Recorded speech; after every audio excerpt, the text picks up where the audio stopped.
at 6:04. We're missing. Where are all the?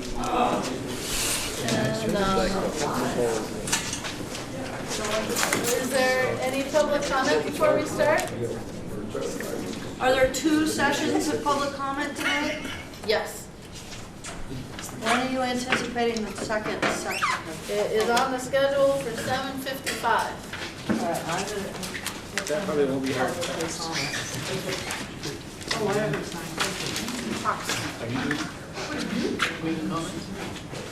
Here's the pen.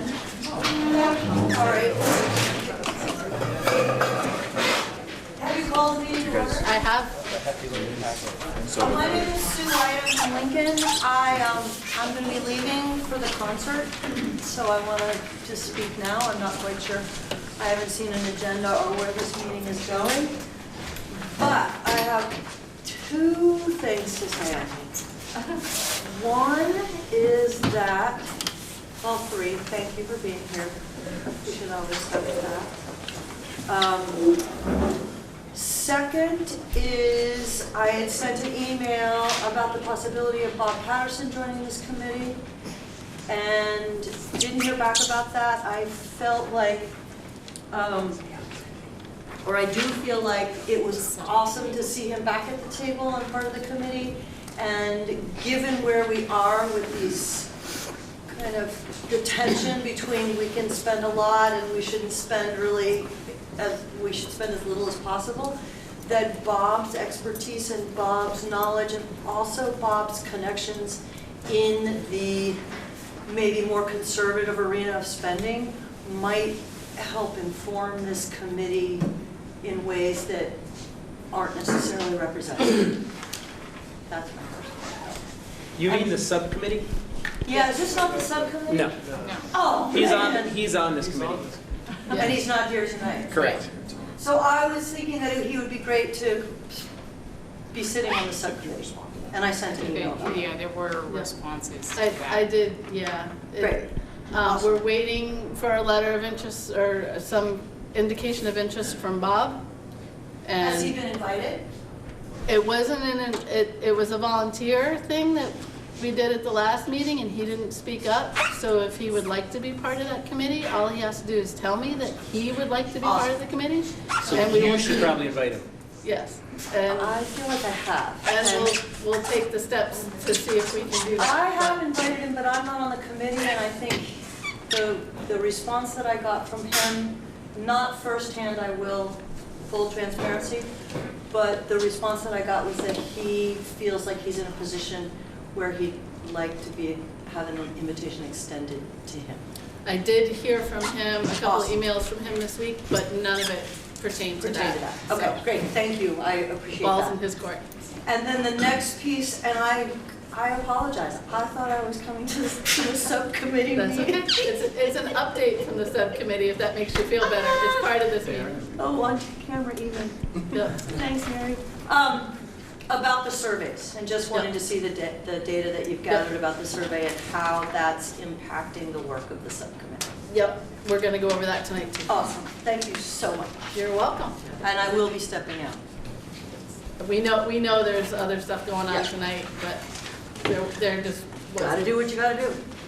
there was no good night, so. Anyone else? David? Yes, thank you. And I want to say thank you and thank you to everybody else that's here tonight. This is a big process and we're working hard. I wanted to say 2 quick points about the process, and then I want to focus some ideas about the bond amount. I'm aware that this is the territory for making input, because once you get deliberating, we don't participate. So the first point I wanted to talk about was the difference between cheap and prudent. There seems to be like a dichotomy set up where we have folks who are so cheap, their kids are through the schools and now they don't want to fund the school. And I've been lumped into that camp. And anybody knows me, I'm not cheap. I'd spend money all over the place. But I am prudent, and there's a difference between the two. And I think that the folks who are being relatively cautious with the expenditure of money are no less supporters of Mount Abe than the folks who want to spend more money. I think it's really important to acknowledge that. Then the second piece that is the notion that kind of swirls around about erroneous information. We're all trying to get to the truth. I think it's really important that we just say that. We're trying to get to the truth. And if erroneous information comes out, hey, if it comes out from me, tell me. I'm happy because I'm interested in the truth. I'm not interested in obfuscating. I'm not interested in scooting around. I'm interested in the truth. And so what would be helpful is, if we're interested in the truth, is if you see erroneous information, be specific. Point it out. Tell me. If it's coming from me, let me know. I have broad shoulders. I'm happy to hear it. So I'm really excited about where we're going. I think we're on a good roll. I really do. And I feel like the fact that you have us meeting on town meeting day, March 6, 2018, is huge. That's going to get a lot of people out, and that's a really good thing. I also think that the case for dealing with the air, the heating, the ventilation, the electrical, the fair access for people who can't bounce upstairs and walk across the campus, those kinds of, that case, I think, is really been nicely made. And I think those are the sorts of things that I think of as being kind of the really the essential things that really need to be attended to. I think you'll find that the gym space, I'm getting close to thinking that's a pretty good idea. A modest gym might be a good idea. I think there's still some more work to be done to make the case for the larger ask. Now I know, just as a reminder, in 2014, the bond was voted on by 60% of the eligible voters, but it did go down almost 3-1. Recently, 32% of the voters showed up, and it almost passed, but it was a very few people, like less than 1 out of 6, less than 1 out of 7 voted in favor of the eligible voters. So we need to get the voters out, and you've worked on that, and they're going to come out, and we want to get them to a resounding yes. We do want to do some work here. I understand that this bond amount, Patrick Reen last week said, get some numbers and then allow the architects to kick them around. And I understand from the subcommittee, that's what kind of emerged. We just need some numbers. Dorr said, you don't even need a design. You simply need some numbers and we'll kick it around. And I understand there's two numbers from last meeting. One was 25 million, the other was 29 million, 29 million and a half. And those are big numbers, and there's not much spread. I would like you to consider that if you go back to the architect, that you give a wider spread so that we can get some indications about low and high. Could be between 29 if you wanted to go that high, but it could also be lower. The lower is something in the neighborhood, and these are just numbers. 17.5, 15 million for the school upgrade, maybe 2.5 million for the gym. Maybe you float those two as two separate bonds. Whatever it is, we can be creative so we can get to yes. So that's my recommendation, is that when you go back to the architect with a number, you don't go back with just one number, you go back with two numbers, and those two numbers have a fairly significant spread. And the spread, I would suggest, is something like 17.5 million with a bottom, that's the low number, avoid the middle maybe, and go right up to whatever. Go to 25 or go to 29.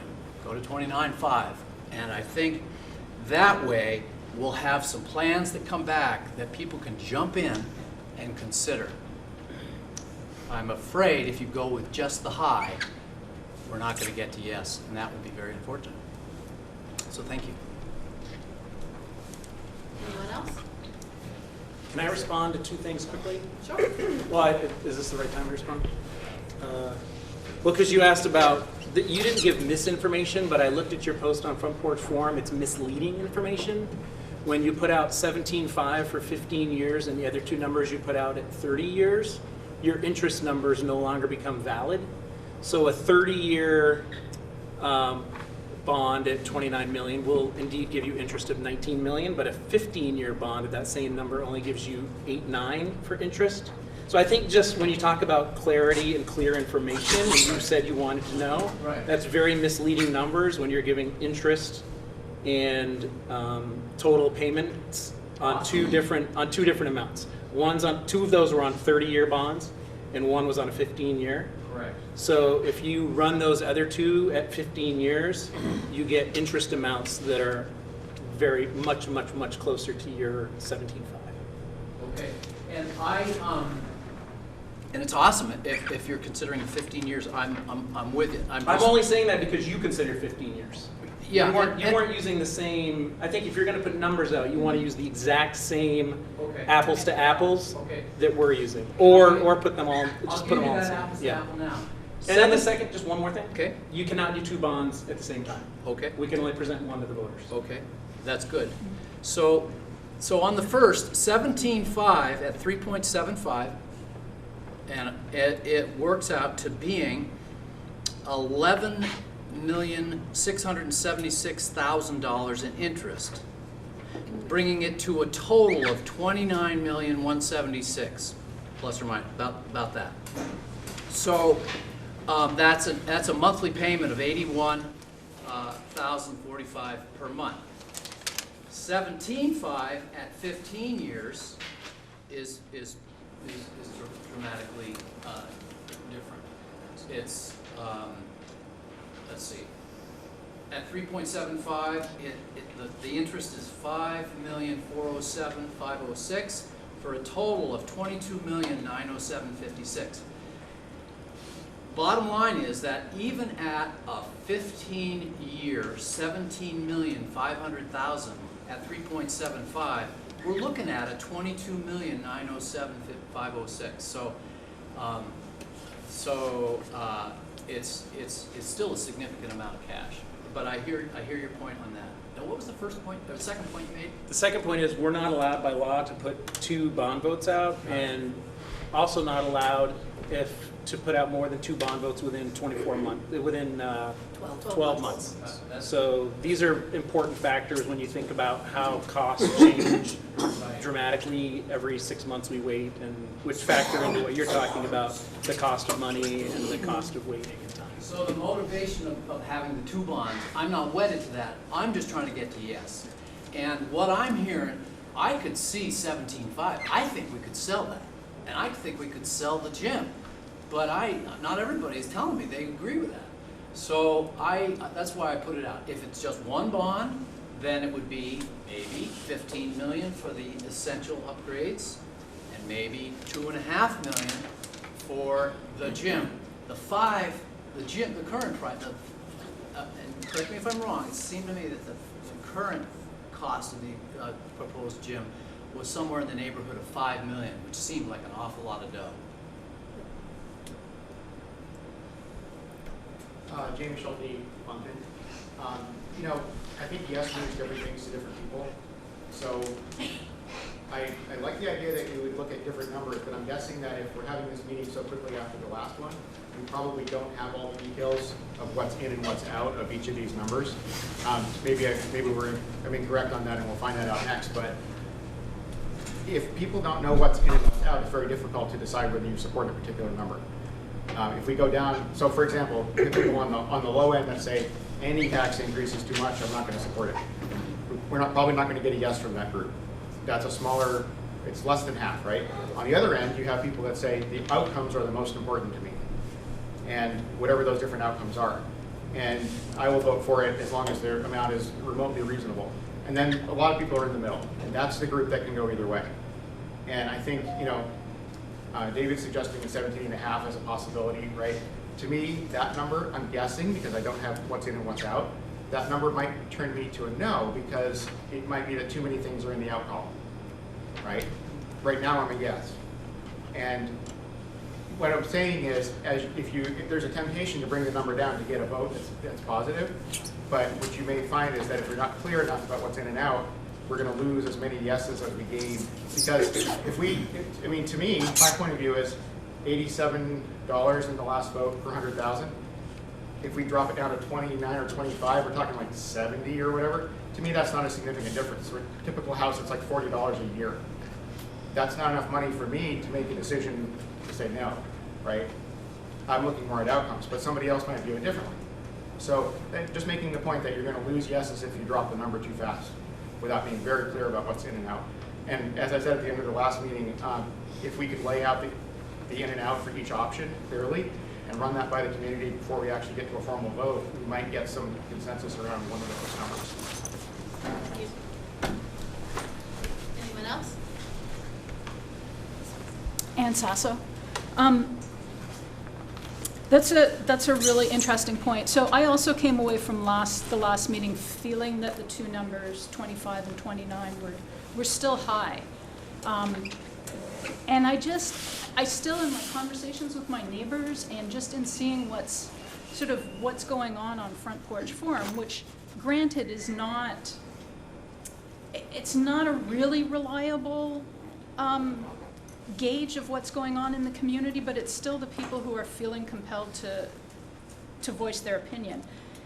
And then I just took a quick look at the results from the survey, and it really seems like the gym is like this focal point, right? And so the numbers associated with the gym in the survey were so close that it feels like people are that it's a really divisive issue, and it feels like when we include it, are we going to get to a yes that is meaningful with the gym in there? And so that's my concern, is that, it's so divisive. So when David said, let's separate it out, let's do, here's the bond votes for whatever amounts, and let's do the gym as a separate item.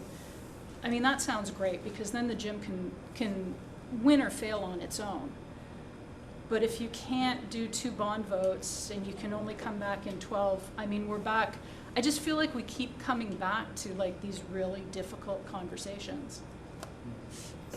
So, the other point I wanted to make was just, I mean, we've got a huge problem because the state keeps telling us that they've got shortfalls, and so they're going to raise the education taxation. We still don't know how they're going to massage those numbers.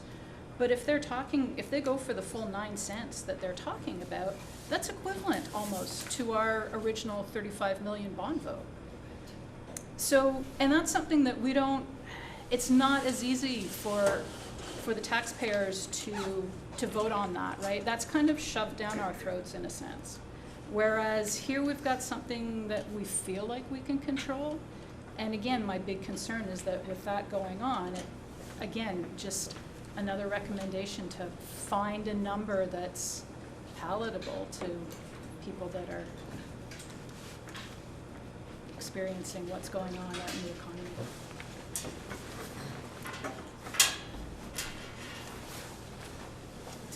Is there anyone else who hasn't spoken yet that wants to speak?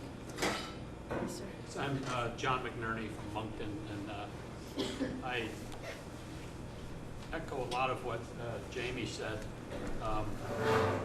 about if there are things in here that I consider fluff, other people might not consider them fluff, and I recognize that. But if too much gets cut out of this, I'm a no vote. And the 25 million number is already, if I did the calculation last meeting, I think I came up with a 30% cut of what was in there. Mm-hmm. Somebody, after extensive work, thought that full number was needed and warranted. To cut 30% out and then say, no, we're not going to cut 30% out, we're going to cut 50% out. I have a little more faith that the committee didn't load the thing up with half fluff and half real needs. So I have a concern, and again, I think talking about numbers without knowing what's in it doesn't make a whole lot of sense to me. Good evening. Daniel Lyons, Bristol resident. I'm new to this, and I don't really have much new information to throw out there, but it does seem like we keep coming back around to the same conversation, or it seems like you guys keep coming around to the same conversation. And I want to shed light on the fact that a lot of work has been done. You guys have interviewed the most important stakeholders, the students and the faculty, the people who are in this building all the time. And they came to an original number based on necessity for what needs to happen for functional education and a healthy environment. And so it's an expensive amount of money, but from my perspective, it's an amount of money that is necessary to spend for the health of our community, particularly our students, where we're going to spend one student around 1,200 hours a year, over 5,000 hours over the course of 4 years in this building. And so now we're dickering over a couple $1 million, reducing it from 32 to 29. That's peanuts in regards to what you're going to pay for your tax differential. All right, we get it down to 17 million, then you're cutting out a significant amount of what is actually needed to make this an environment where we all would want our kids to spend 5,000 hours of their youth, their most important years of their life, to help them become contributing members of this world. And so, yeah, it's expensive, but we live in an amazing place. We live in an amazing town, and it's worth it in my eyes. And if I was in a different part of my life, yeah, I would look on that differently, but then I would also be pushing for different subsidies to help me with my fixed income so I can continue to live in such a wonderful place. So I would encourage, you guys are doing an amazing amount of work, and we all appreciate it. Sorry, I keep putting my hand in your face. I'm wondering what the implications are for the taxpayer. What is it going to cost somebody who has, a $200,000 home, a $300,000 home? Somebody had mentioned a $1 million home. I'm not sure many of us have a $1 million home here. So in reality, if we have a $100,000 home, $150,000 home, what is that going to cost us? And what are the subsidies or what are the tax adjustments out there for people to help us kind of swallow this cost a little bit? The research has been done, and I appreciate that. I think we need to really think about selling that number rather than cutting it and not getting what this school actually needs for this community. You first, sir? Yeah. Will Bound from Moncton. I echo a lot of the same points that Will made. I think I'm a really easy yes vote on this project. I think, I talked to my dad, for example, and he sees a number and he sees a really big number.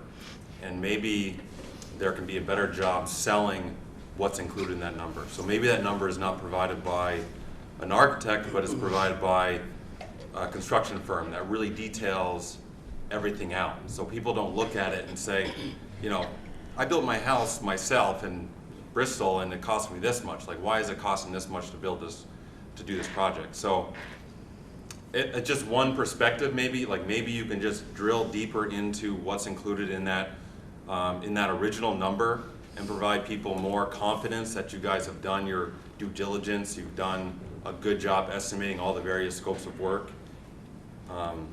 That's just a thought there. I'm Barbie Collette from Moncton. So here's the number that I found most. I'm an easy yes too. I'm all for it, all of it. I love it, and I'm a homeowner, and that's not nothing to me, but it has a lot of value, and I see it, and I appreciate everybody's work. You all have worked so hard. So the number that was most helpful to me in speaking with people who didn't know a lot about the bond and it was coming up and they had questions was cost per 100,000. That is the magic number to talk to someone who's not following this every step of the way. And if you can say to someone, for $42 per 100,000, you get a gym. And for $38 per 100,000, you don't get a gym. That's the sweet spot for people. And I think to keep bringing it back to that and also letting people know if we miss this chance and the interest rate increases, even 0.25, now for your $42 per 100,000, here's what you're not getting, and here's what you're not getting. If we can just keep bringing it back to that, because I think that when we talk about 17 million versus 25 million, it feels huge. And when we talk about, as a homeowner, what does that mean to me? It feels really manageable and understandable. And people say, oh yeah, I don't want tandem classrooms. And that is, what, $7 on my 100,000, I'm in, right? So I think to just keep, as much as possible, I know it's probably a big wonky pain, but to just keep bringing it back to that number. Thank you. One more, if anyone's there. Hi, I'm Kristen Blanchett. I'm from Moncton also. We didn't have a bus that came down. But, and next year I'm going to have 3 children at this school, 7th through 12th grade, 12th, 9th, and 7th. And I'm also the chair of the Moncton School Board, so I thought I should say that. And at the last one that got voted down, it was going to cost me $5 a week, I think, $5 to $6 a week to cover that. I can do that. I'm an easy yes vote. I know that yesterday the Fed raised the percentage by 0.25% that banks loan to each other, so those are going up. Anything that you look at says that the interest rates are going to go up for the next 6 months. So I'm willing to pay $5 or $6 a week, and now if you take 30% out, it would be $4 to $5 a week. I think I would love to go get the students who are practicing for the concert tonight right now and having basketball practice and have them come in and talk, but I know they're busy and they're doing stuff. If anyone can after this, there's a high school music concert tonight. It's awesome. So I wish everyone would come and sit in the seats in there, which aren't very pleasant to sit in for large periods of time, actually. And I've done that a lot. I have a high school junior right now. So I just appreciate the enormous amount of time you guys have taken. And I hope that, I think, Barbie, you had a lot of good points, that if it can just be broken down and communicated to people. The other thing, as I'm on the school board for about 7 years, and I've noticed that whenever there's a vote, there's 40 to 45% of people that are always going to vote no on school budgets, no matter what it is. It seems like that's just not scientific, but so it's the other 55 to 60% of people that we're actually talking to. I think. That's just my observation over those years. Thank you, and thanks. So I'm going to get us going so we can try to get some of this covered before y'all head out for that concert. Pete is the elected spokesperson. Actually, you need to approve the minutes. And there is one error. They had Matt Brown present and absent. So we will fix that going forward. Did anyone else have any comments about or changes to the minutes? Then I'll take a motion to approve the minutes. Motion to approve. Second? Second. Any discussion? Any more changes? All in favor of approving the minutes, please say aye. Aye. Any nays? Any abstentions? Thank you. All right. So our subcommittee met with the architects on Monday, and I think Pete won the rock, paper, scissors to be the spokesperson. Sure. Yeah. So we met with Lee Dorr from Dorr & Whittier, the principal architect, and presented our ideas that we discussed at the last meeting about coming up with 2 alternative designs for $25 million and $29 million and having it priced out according to, keeping in mind the top 9 priorities that we kind of scored from last week, which have been essentially the same priorities all along. So he was receptive to that process until he asked us the timeline, which we had said we needed that information by January 9th or 15th, which he came back and said would be impossible, just because of the amount of work that has to be done to get there. So we kind of backed up for a minute, and he came up with some suggestions for the approach forward, saying that, we know what the priorities are. They haven't changed in however many years. They've been identified. We've done surveys, we've done interviews. It always keeps going back to the same list of priorities. So he recommended that in order to get to a vote for town meeting day, that we need to come up with a number to present for the bond. And if it ends up being less than that last number, then he'll have time to, for February timeframe, to relook at the plans, shuffle things around, get things priced out, but that work wouldn't be done until February. So, it would be in time that would have that information, updated plans, updated budget that we could then use for PR and informing and engaging the public with what would be included with that reduced bond amount. So that's what he laid out, a recommended process. And he did say that, when approach to these type of projects, you can approach them two ways, which I wasn't involved way back when, but he said it was talked about with the committee and the district, that you can either, go through the process which you guys had gone through of identifying the priorities and building the project around, what that project is. The other way to do it is to come up with a number and then design the project essentially to the number and fit in as much as you can fit in to that number.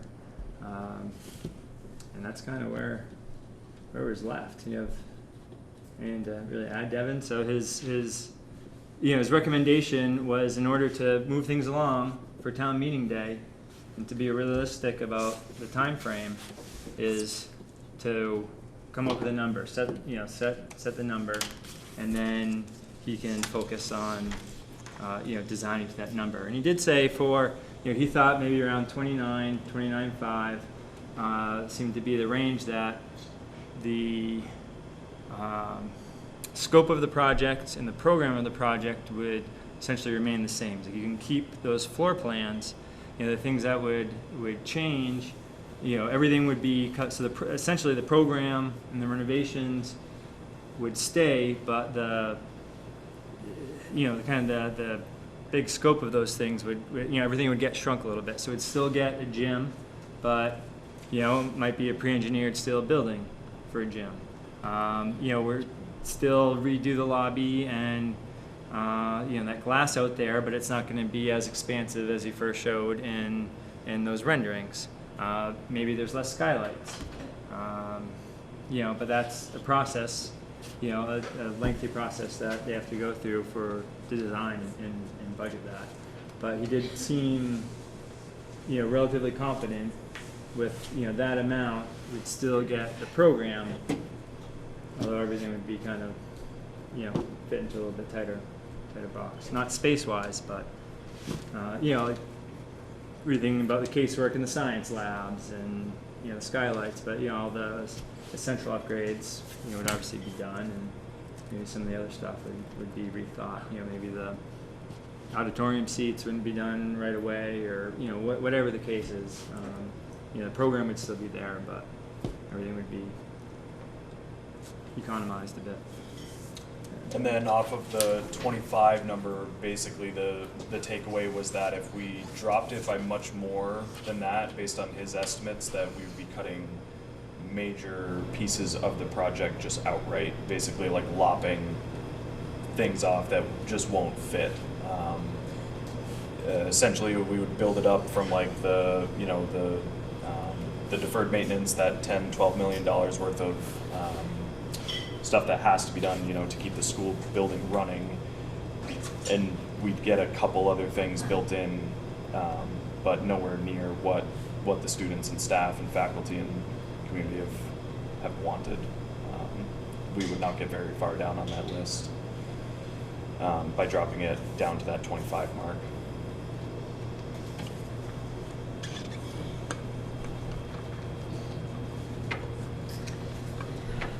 Questions?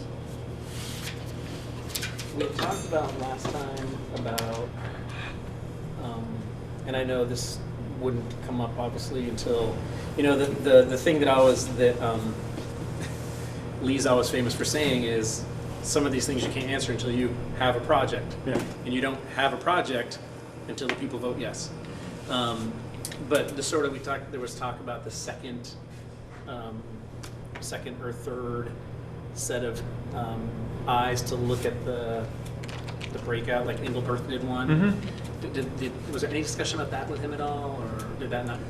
Yeah, so it kind of tied into the $29 million mark, more so in the sense of like, how do things change? And it goes back to like, maybe that gym is a prefab thing, and maybe it's not $5 million, and maybe we knock it down to 3. I mean, we're just throwing numbers out right now, but it's like, how do we preserve the most important parts of the priorities voiced by the students, the staff, the faculty, the people that are in the building the most, and also taking input from the community, and keep as much as we can, but each one will be less. But keeping as many as possible. So Devin, can you give us some examples, Pete, of other examples besides using the gym as an example in all this of how you can kind of scale back, the degree of how nice it is, or sure. Some things that came up economy. Specifically where it was like the curtain wall system, which is, if you look at the renderings, it's all the glass and everything in front of the building, changing the whole facade of the building at the entry. So, you wouldn't necessarily put as much curtain wall in. He said the casework for some of the classrooms of the science lab specifically, which are cabinets and those kind of things.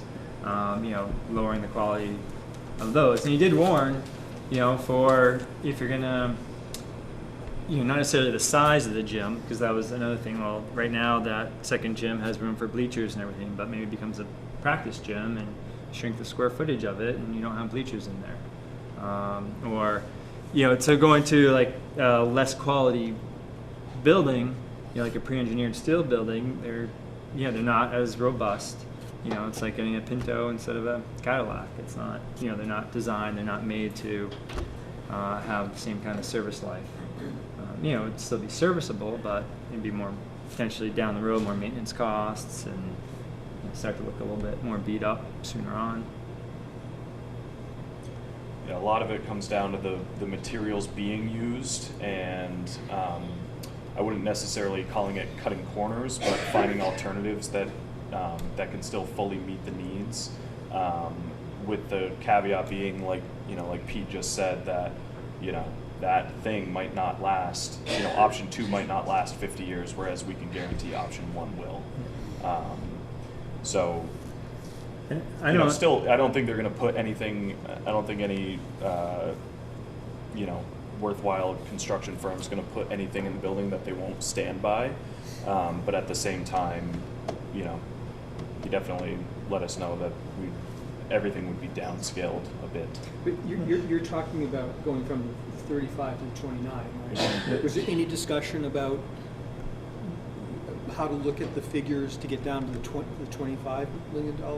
Lopping stuff out, just like cutting entire projects out. Did they talk about any specific ones? No, I mean not. No, I mean right now the scope is so broad and it is relatively undefined. We have this conceptual design that they did, but that's not necessarily a design, right? I mean we have a shoebox and you can fit all those things around in that shoebox, several different ways.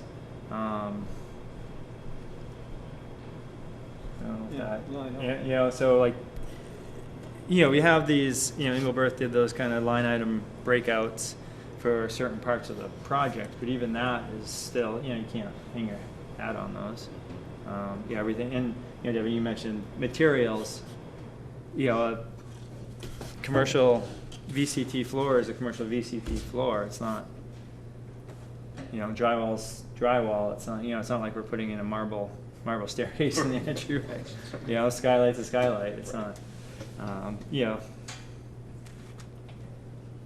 It's kind of that idea of the pre-engineered metal building. That was kind of one of the low-hanging fruit. So that's what we had talked about, specifically with that kind of building system. But there's certainly other ways to do it.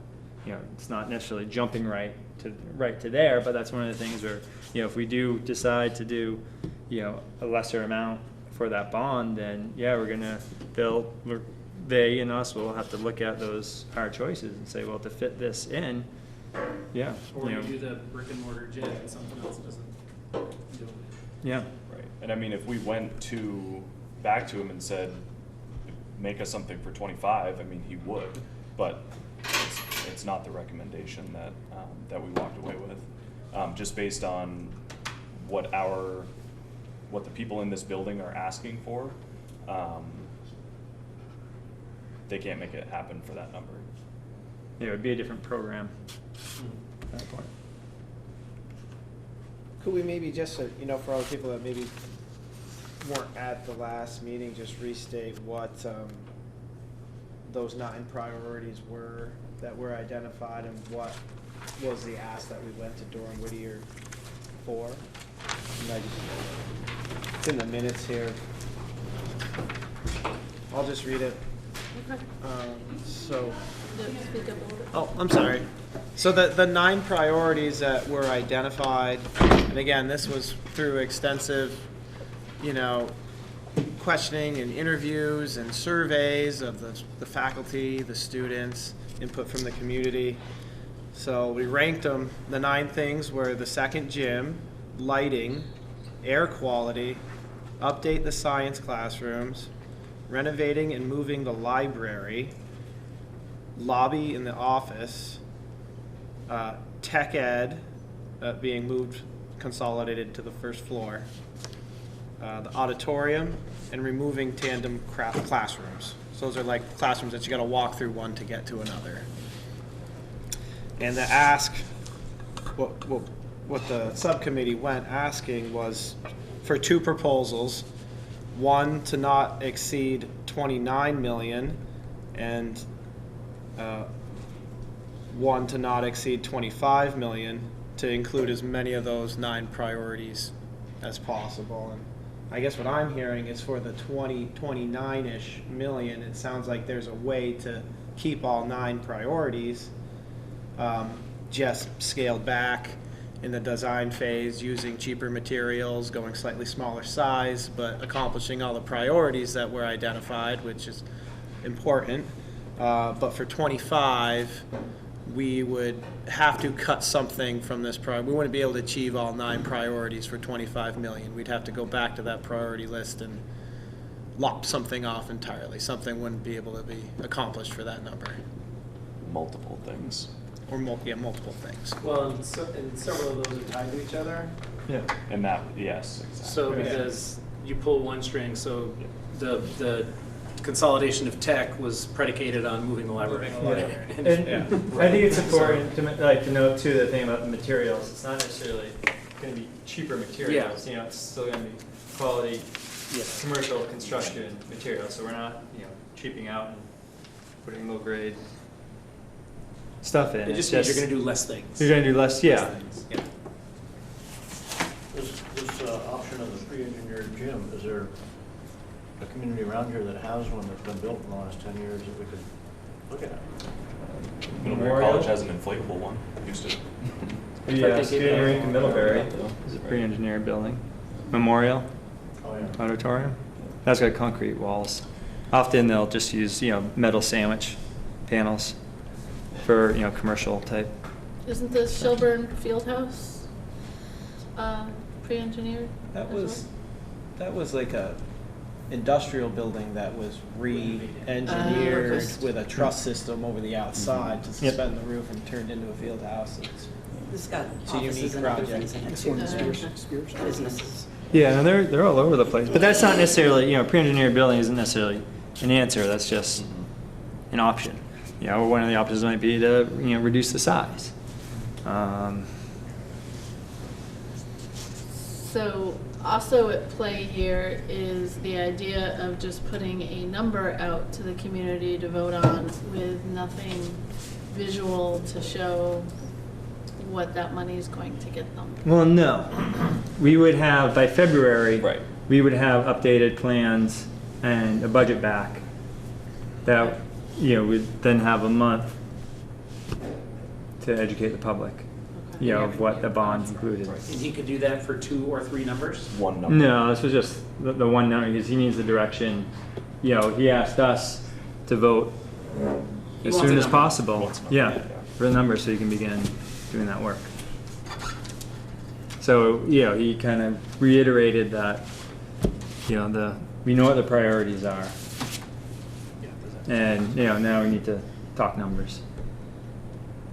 But I also remember in the past, and maybe more so in one of the recent ones, they were able to sort of give a ballpark-ish, it's not clean, it's not perfect, but if you pulled this out, you could, drop. But again, it's so intertwined, like it's really hard for them to give they're not real numbers because. Well, and the hardest part is that was them sucking things out and cutting things straight out of the project. Yeah. This is what he's proposing is Starts if we give him a fresh. new number, Starts he's going to fresh. take that thing and start to shave 20% off each thing, or however, we're going to do it, but start to scale back everything a bit to include as much as possible and hit all these priorities, but not necessarily mixing things. Yeah. There will probably be some things left out. I think we talked about last time, like the biggest things being maintained within the building. There was some stuff in that $35 million plan that were outside of the building. So I think that's another way that we can shave that number down and really focus on internal and not external. Because that's the most important. And at the same time, the number, I forget what the number was for potential overrun costs. If that proves not to be the case, then that we might have a 25. Might meet that goal. So, and the thing is like when when we're using this number, we also have to remember that the number itself, I think I wrote it down at about, it's roughly a $23 million project, and then approximately $6 million in those soft costs. So the what ifs, the uh-ohs, we didn't plan ahead for this, or we changed something during the design phase. Our current number is somewhere closer to the $7.58 million mark for those soft costs. So those would come down as well, which is good. So as we lower the project costs, we're lowering the overhead on as well. So as we lower more, we're actually lowering it a lot more, which is good. And then in the event that the whole thing's drawn up, they start to do the whole project, and hey, we have $300,000 left. What's that priority we left out, or can we add on to it? That's what they could do, 3 years from now while they're building. But as long as Was there any discussion of swing space versus gym, or did that not come up at all? Did he talk about that? What do you mean? Well, during construction? Yeah. Yeah. Because in the history of the project, we've gone back and forth with the gym. Yep. And the pool and all of it. Yeah. Back and forth, back and forth, back and forth. And one of there's a couple reasons why the gym becomes such a important piece.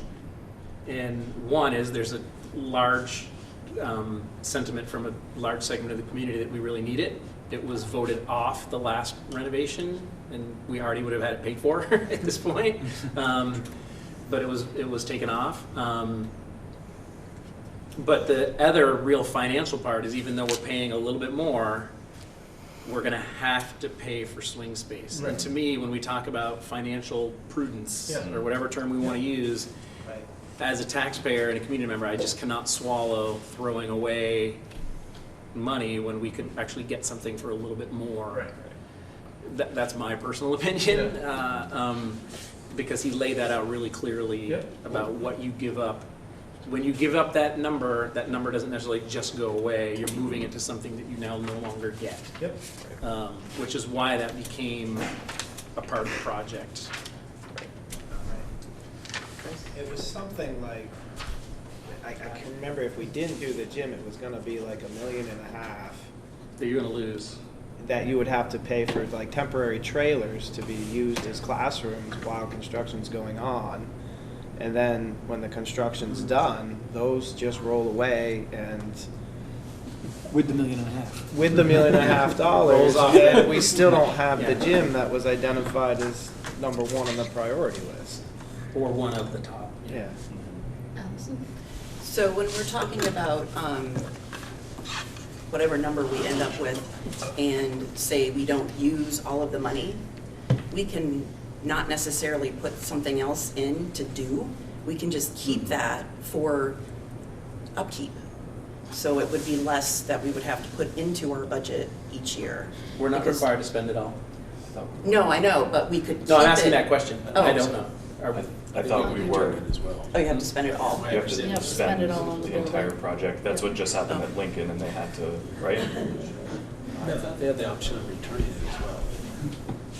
You can check on that. We'll have to look at that. I don't think we have to spend it all. I think you can, When you're done construction, you just. yeah, you're done. Close it, Yeah, I and think then you can start paying it return it back. to taxpayers or put it into other buildings. Right, and because it's basically that's the- one of the things that some people are complaining about. Well, okay, when it was a $35 million bond, you're gonna sink that much money into the building. What's your plan for going forward? How are you gonna get the money then? So, if we happen to not spend it all, that could be a possibility. Just to carry that forward and put it toward some other maintenance thing that we would need to do, or something we don't touch. We'd be able to keep it, A rainy day something fund. critical. Yeah, like a rainy day fund. But this number is based on this architect's proposal. It really is not based on 5 contractors bidding on doing the work. Right, correct. Right. So we may have a bond for $29 million and the project's, all the bids come in $4 or $5 million less.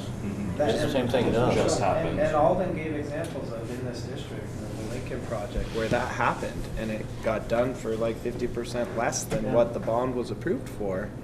And that's possible. I mean, a project this size, they have to build in an enormous contingency cost for the unknown, because the alternative is if you have unforeseen cost and you didn't have, the taxpayers didn't approve a bond for the amount to cover those costs to finish the project, you're stuck with a project not finished until you go through this process again and get another bond approved to spend more.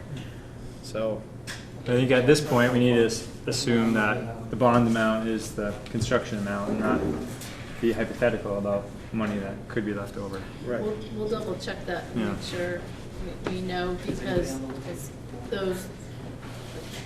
the bonds are gonna be issued, people are gonna buy them, so then it's not gonna be, oh, wait, we're gonna, they only took 30 million, we're gonna take that $5 million in bonds back from you, you didn't really own them. So whether the money has to go back and go towards debt service, or has to be spent on the building, we'll find out for sure.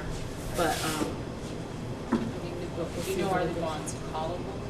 So that if we don't spend all the money, we can call them back, pay off the. that, Pay down. That's the Okay. issue. that And would be an then you option. would have less interest Save taxpayers. that's outstanding. Right. Could be partially callable. So that's, I'm not even sure how you go about setting all that up with that. I'm That'd not be a on that Howard- side of that's it. a I'm on the buying side of it.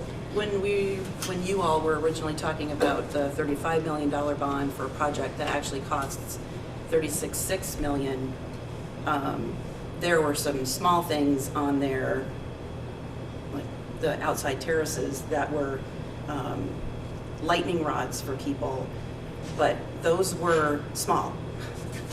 38,000 versus 36 million. You start pulling pieces out like that and you don't realize significant savings. So the project that we got included all of the priorities at 36.6. So if we go down to 29 for the whole project cost, we've lost $7 million worth of priorities that our community and our students and the personnel in the building have said that they want, or not want, they need. Natural lighting, good air quality. The 9 things are not fluff. They're things that are required for me to work in the building I work in, or anybody else. So sure, we can take off the terraces, that's not a big deal. But so we could barely get Doran Whittier is saying we can barely get our priorities at 29.5. We're not gonna get them at 25. There's just no way. We're gonna have to, like you said, lop off, and I'm talking about hacking with an axe. And people will not be happy when they come in the building and see that nothing was done. For $25 million, it's gonna be all behind the walls and some other things that they can maybe do, but there's just no way. And Steve Rooney was saying that 20% of whatever your construction budget is has to go toward ADA compliance. So that right there, I mean, I know those things are built into the budget to be taken care of, but that is 20% of the budget. So as we go lower and lower and lower, we still have to ensure that we get at least 20% of the funding taken care of through ADA compliance. So as we get less of a bond or an amount to build with, it gives us less to put toward science rooms, air quality, all of the other things that we do need. Yeah, and the 25 was a combination of not only scaling some of the bigger things back, but scaling them back and then taking things out, like shrink stuff and just completely remove other things. Again, the recommendation from them was between 29 and 29.5. They could preserve a very healthy amount of the project. And there would be scale backs, but again, we don't know what exactly those would be as of this minute right now. We just know that they will be scaled back. Right, but we keep essentially keep the floor plan, and keep the program. And the program and the scope of the project based on those priorities. The problem, with that is that voters are going to say, well, if we can do the project now for 29, why didn't the committee, the school system, the superintendent recommend 29 in the first place and not the 35? So we lose a little bit of credibility with voters, I would think. Well, there's quite a few things that would be taken out of it visibly off of that. Like all the exterior stuff that was outside of the building was taken out. Well, I mean, that's part of the conversation is, so there was a hefty amount of upgrades to exterior components, athletic fields, upkeep, grounds, buildings and grounds kind of stuff. I don't know itemized stuff, but I just know I think I read a number somewhere around $650,000, $700,000 for athletic field improvements. I mean we just redid our football field for $15,000. I mean, if they put $750,000 into our athletic fields out there, I hope they're all covered in turf, because that's a lot of money. So those things we could take off. But again, we're not it's not really our job to pick and choose. They would show us what it is, and we can certainly say we'd like you guys to focus on the building, and just within the building with this new number. I think we'll have an updated plan, an updated budget, where we'll be able to say, we tried for 35 million twice, voted it down twice. We hear you had too much money. That was a big, a lot of the comments out of the surveys and everything. It was just too much money. So scale the project back, and we'll be able to identify how we scale back. And it'll still, I think the original plan, the goal was to meet the need and give the best possible experience for the staff, the students, the people that spend the most time in the building. This one will give us a much better experience, but it's not going to be what the $35 million was. There's going to be some concessions. I think the thing to remember is that we are making it through. Kids are graduating from Mount Abraham. We work here every day. We spend a lot of time in here and we work hard. But it's going to improve, no matter what we do, it's going to improve the overall outcome and proficiency and productivity of the people that are in the building the most. And hopefully in turn give the community a nice place that they're proud of to come into. So what do we have to do to get a clear picture from the architect $29 million project. So it'd be the same exact process we did last time. We vote on a number and we say, you know, we would like, you know, the architects to draw up a new project for X number of dollars, and they draw it up, they bring it back to us, they present it, we talk about it, and then we present that number to Patrick, who presents it to the board, who we then present it to the voters on March 6th. We don't really know the details until he does that. Right. Correct, just like last time. We had to pick a number last time as well, with no, like, with not a whole lot. Like, we had no pictures, all we were working off of was the 2014 plan, which changed quite a bit. We went out with priorities, we didn't go out with a number last Right. time. But you asked for 25 But we million, right? did. You started with Right, at least 25, and they Right. came back with... And they said, you want all this stuff for 25? We can't do it. We can do it for 36. And that's how we got the last number. So we already And- know what's gonna happen at 25. We already know, because they said they can't. The priorities are based on the surveys you Yeah, all have we been just don't doing know what the- over we don't and know what over the and actual over, and it's the same concept, thing. Right. And you asked for 25, and they said no, and they came back with 36. And yes, I will acknowledge that some things in there might be fluff, but they did what they could, and a lot of things in there might be fluff to one person, but they are desperately needed by somebody else. We can't define every single person's experience in this building based on one person's definition of what fluff or non-essential might be. So we already have an idea that 25 was not going to get us that priority list. We already know that. Well, based on the conversation that the subcommittee had this week with Dor, sounds to me like we sort of know what the 29 will get us. Pretty much the same thing, but scaled down. What we don't know is what the 25 would get us. If we're going back to Dor for more information to be able to But to get the community support, it's not from response from a lot of people and even most of our personal feelings. It isn't just all about price. I mean, the impact, the tax input impact is incredibly important for everybody. But if we're going to do anything, the purpose is meeting these priorities to improve the place and to keep it from falling apart. A lot of the maintenance has been let go over the years for the wrong reason, and here we are. Until we say, okay, let's take this number and get a clear understanding from him what we get for that number, so we can have a meeting or several meetings and discuss it with the public. And how do you feel about this? Well, do you want to add another million for this, or 2 or 3 million? And we could end up coming back up to $33 or $34 million to get the stuff that people really want, where the most interest is. Right, but to go through that process, that's not going to happen by town meeting day. Right. But when you could get back to us by early February?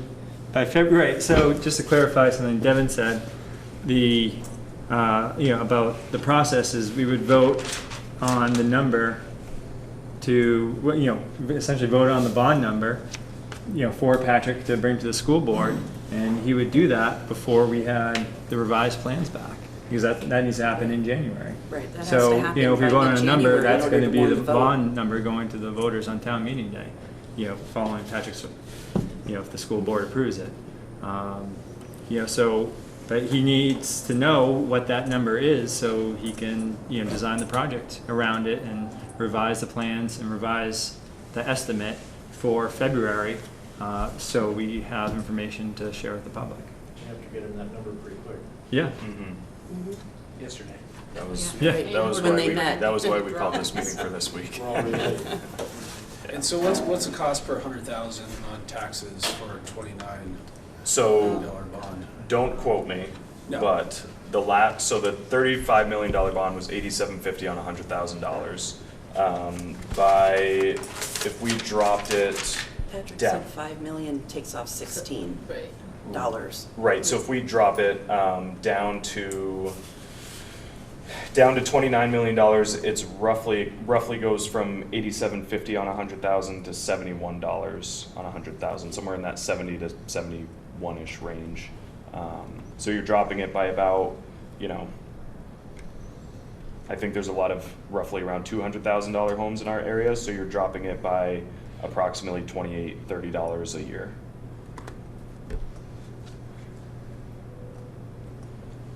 That's a piece of beer. I know, right? Yeah. One time.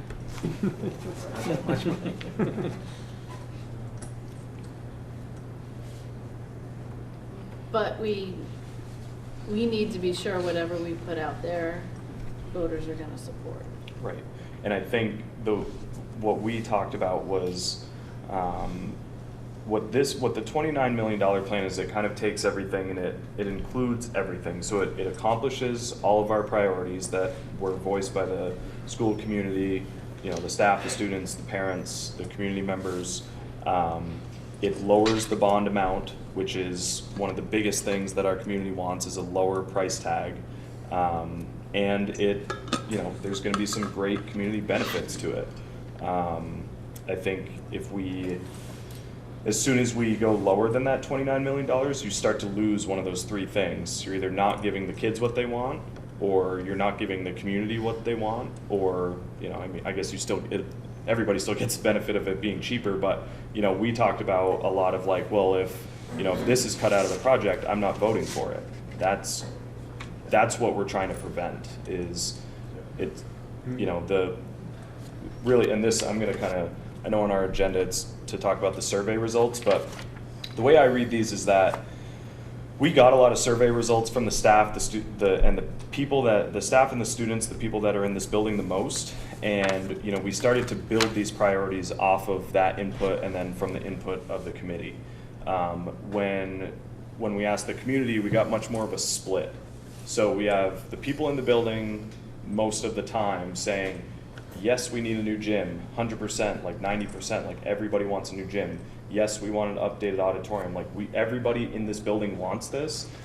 The community is very split because some people absolutely want a new gym and some people don't want a new gym, and that's fine, you know, that's your decision. But in order to support the people that are voicing their opinion from within the building, you know, I think that's a really important thing. So I think that was the toughest part of the survey, is that everything's so, like, you know, 46 to 42 and 58 to, you know, 42 and that kind of thing. And but going back to those old surveys from the very beginning, I think the priorities from the people within the building ring pretty loudly, yes or no, and the community is right here. So, I mean, we're not going to please everybody. I think we know that. Although in most of the statements there was more, with the exception I think 4, so there's like 20 statements where there was 10% or a greater difference in favor of the statement. You know, which is really positive. You know, of course, there's no dollar amount attached to that, and that's where it comes down to, well, how did you vote? But the desire is there. The priorities are there. The desire from the community is to support those priorities. It's just a question of cost.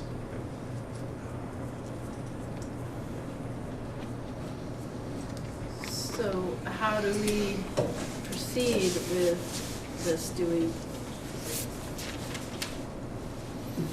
Need a motion? Not even that. We. I feel like, sorry. I want everything for Mount Abe, don't get me wrong. But I also want to put a proposal out there that's going to pass and see something happen at Mount Abe. So I think we need to be really careful with what we put out and how we do it. And I know time is short. Do we, if we push for a town meeting day vote, do we want to even discuss delaying that vote to give us more time to pull this together? And there's that cost associated with that. There is that cost, and it does delay it. You're absolutely right. So we get less the next time we go around that we can do for whatever we ask for. Well, weren't we also told that we needed to have a bond approved by a certain date to be able to keep the construction timeline? To start Which if we 2019. don't, all of this changes, all the costs for construction. You'd wait another year. Right. And then interest rates change, and they're projected to go Going up. up again, they'll go up again. Right, and you can put out whatever surveys, and everything, but people that are, you're still not gonna know, because the people that take time to do the surveys are folks that are engaged. Yeah, so you're not really gonna know until, the vote.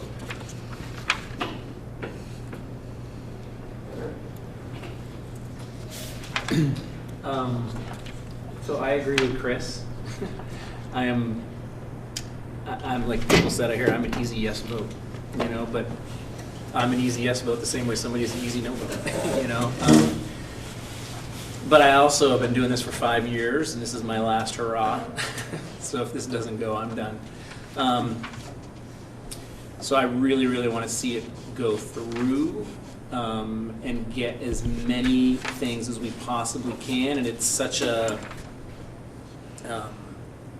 mixed thing, right? So like you don't do some things and then you have regrets. Like people are probably regretting that we cut the darn gym out 15 years ago or whatever, and wow, we would have had that paid for. And we probably regret when they built the building 3 years later that there was tandem classrooms. Like what? How did that happen?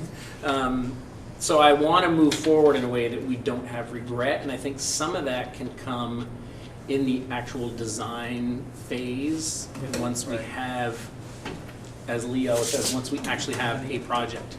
We currently don't have a project, we have a vision of a project. But I want to not shortchange the community in the long run. I don't want us to think so much about right now, this minute, and not 20 years from now, and 30 years from now, and that we didn't build a gym that was like, wow, what were they thinking? Like, who was on that committee? Let's look their names up. Like, what the hell were they thinking? But I also want to respect the fact that we want to do it in a responsible way. And I always feel like it's responsible, but it might not be responsible in somebody else's other opinion or view. So I agree that I feel like we have to be really, really thoughtful and be able to defend. And my only concern is now when we're going with a number versus, even though a concept is just a concept, at least you got something. Like right now we're saying, do you trust us with 27 million or 28 or 29 or 25 million of your dollars? Like, do you trust? And it's not even, I mean, it's a group of people that will work with the architect. So it's sort of like, are we putting our faith in the process and what that looks like? We didn't know what that fire station was going to exactly look like inside and out. And now it's there. So I don't know the answer to any of that, but I agree that I feel like we're at a tipping point, because you wait another year and we're looking at a whole different scenario, with who knows what the economy is going to look like, who knows what interest rates are going to look like. We have everybody's attention and momentum in sort of harnessed energy right now, good, bad, indifferent. So I definitely want to stay to that town meeting day vote, but I'm also a little nervous about coming up with a number. But we have to, we have to come up with. We have to come up with a number, but we don't have any good way of determining what. But we have all what all the data that we've accrued over 5 years or 4 or 5 years. But we also know that we can't have all of that, or at least in the way that it. We can figure out a number, Yeah. Based on what the priorities are. But the number that we can't figure out is the one What that's will going to people pass? What's going to pass? With no way of really determining that with any. Yeah, because for every person you hear who says, I won't vote for it, I hear 10 people saying, Right. come back with the same number, I think you'll get it next time. Right, that's And exactly so right. it depends on who's in your circle. Right. And that's all that is. So we can't rely on that so much. But I do think we need to drop the number to an amount that is palatable, because the $12 or $40, that's nothing. It's the bigger concept of the number and the interest and over time. I think I do want to share that we do have a bit of time before we come to that final number, because if we follow the same process we used with the architects to come to 35, we still get to say, please build us a project for $29 million, and by February we should have something that we can see. They bring it back to us, we meet again, we look at it, and then we say, okay, this looks great, let's roll with it at 29 or 29.5 or whatever that may be, or let's drop it even a little further. This looks great, but we can drop it or we can add. We still have that window because we have to warn. No, things like that. No, Things it has are to go to the things are board. already printed for We town didn't have to meeting. go to the board for the first one. We No, went. no, this was for town meeting day to get actually Right, on to get the paper. vote It has to- For town meeting day. You're right. Not And the board did say. Oh, right, because the we have to board have our did number by say- January 15th. Right. And the board you did have to bring it to the board. The $35 million bond, you had to bring it to the board. We had to approve it. Right, but when we initially went to to the architects, we asked for 25. We didn't have to go to the board for that. No, no. That's what I'm saying. But if we're going with a town meeting day vote, all the dollar amount has to be in place by mid-January for it to be warned. So From we us can't have the back to architect the come board. back in February and then make changes. And if he's not bringing us the designs till February, we can't have him make any changes because we got this much time So we're to get missing it it by out to about everyone to 2 vote. weeks, roughly, maybe 3. Yeah. Well, we have the overall design. You know, we have a $36 million design, and we're gonna take some things out, and we're gonna drop the cost. And the hope is that we will be able to maintain the programs, the proficiency-based learning, you have to do that, the personalized learning plans, the way classrooms work, upgrades to the science classroom, and all of those things. The way it's drawn up, that's the basic, that's the foundation. We already know that that's there. So then they just need to put their pieces into their system, however it gets put together. So we know what it's gonna look like. If we know the best that it's gonna look like. Anything under that is gonna be less. So if we cut it too far, we won't be able to do anything to classrooms. We won't be able to do anything to tandem classrooms. We won't be able to do as much as we would like to the science classrooms for that, so that students leaving Mount Abe going to either a job in private industry or going to college, these science classrooms are not what they are seeing. They're nowhere near, and the ability to use them. So we know we have the foundation. So I don't think we have to worry about exactly what the architect comes back with in terms of a design. It'll be less than what we have, but the basic premise is still there. And another thing, the survey, well, the vote, if you take the registered voters in each town and the number of votes that were cast, it was 29.96% of our voters, registered voters, went to the polls and cast a ballot. 15.55% said no, and 14.41% said yes. That's less than 30% of our electorate. And to me, that is not the people speaking. And so the survey that we just did, the one that's online is not the most recent one. The question, the survey was worded the way it was worded, based on the bond that we had just voted on. So it wasn't asking people on a whole new concept or something. It was to get reaction to the bond that people had just voted on. And in the survey, the question that asks, if the bond were held again at 35 million, would you favor or oppose based on these things? It was pretty much half would say yes to another $35 million bond, and half would say no. And we have 70% of our registered voters who didn't vote, so we don't know what they think, what they wanted. Front Porch Forum and Facebook are very, very bubble. You cannot take an entire electorate's opinion and force it into what some very vocal people will say. And it's a lot easier to say something negative online, just like it's easier to say something negative to somebody than it is to say a positive. Does it, out of 10 things, you'll say 9 negative before you say a positive. So there are a lot of people that aren't in this room that didn't vote. We don't know how they feel. So they might be okay with 36, but we're not going to do that because, yes, we have heard the people that said, no, we can't afford that. Okay, so we're coming back with less, but we can't go too much less because then it becomes a no for a lot of people. And I'm really afraid that, I mean, at 29, we've already taken off $7 million. That's a lot of stuff in here, and it's a lot of important stuff.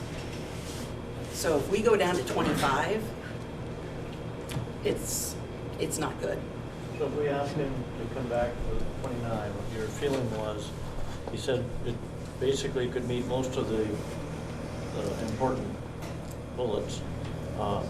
They'd all be adjusted a little bit. And does the process work that he actually comes and sits down with us all and we discuss it with him?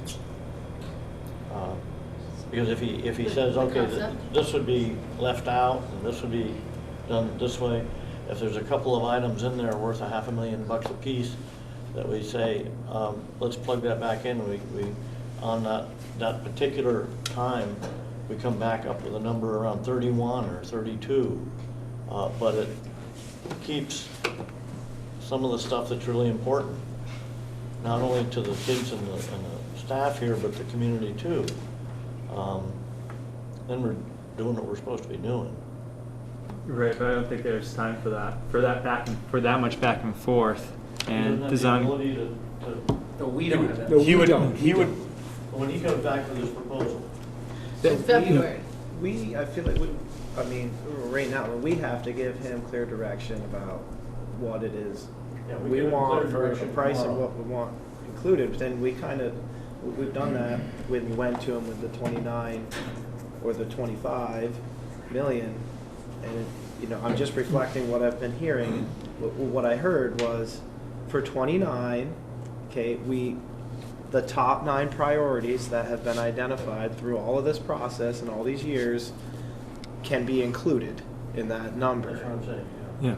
But to go lower, we're going to have to go back and look at that priority list real hard, and something is not going to be accomplished in this project. So I feel like where we're at is we got to make a decision. If we want to keep all of the priorities and honor the process that we've gone through, as a community, 29 is the number, or we're going back to the process and we got to lop something off and then go back to him and say, well, for this number, can you accomplish this? And then he's gonna do his work to render drawings and give us something we can see and the specifics. But I kind of feel like, I've heard, I hear a lot of different things, but there's definitely people, everybody wants to see the number lower. Some people would support even the 35 million. But we know 35 million isn't going to fly. We tried that and it didn't fly, so it needs to be lower. But there's also a lot of people that they want those priorities included in the project. So if we lower it to a point where we're not including all the priorities that we've identified in this process and putting forth a bond that doesn't honor the process that we've gone through and the priorities that have identified, we're going to lose yes votes for doing that. So, and we won't know until the votes come in. Right, never know. And then if the doesn't pass in March, we've lost the construction timeline, and then the interest rates go up, and we're starting over again. So, in my opinion, I agree with Dustin. Like, in my opinion, it seems like there's essentially 2 choices. You either keep the 35 million bond, try for it again, try better public outreach, get to more people, educate more people, what it includes, and hope for the best. The other option we have is to drop the bond amount, and I think that's where we're at. And dropping it to 32 million, that just, what would be the point of that? So we know, or we suspect from the architect's opinion that for $29.5 million, we can still get a good project. But my gut tells me go for that. If we heard from him, we can include the top 9 priorities of what we've identified through this process, and that those 9 priorities can be accomplished for $29.5 million. Then that honors all the input that we've gotten through the process in identifying the priorities, and takes $6 million off of what the previous bond vote that failed. I mean, that's a lot. That's come down quite a lot. So I think that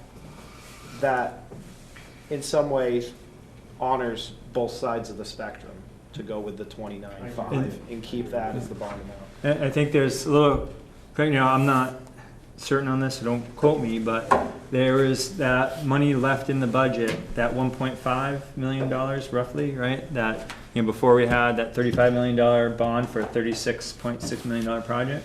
So I think it's going to be something similar here. So if the bond's 29, then it's a, it's a $30.5 million project.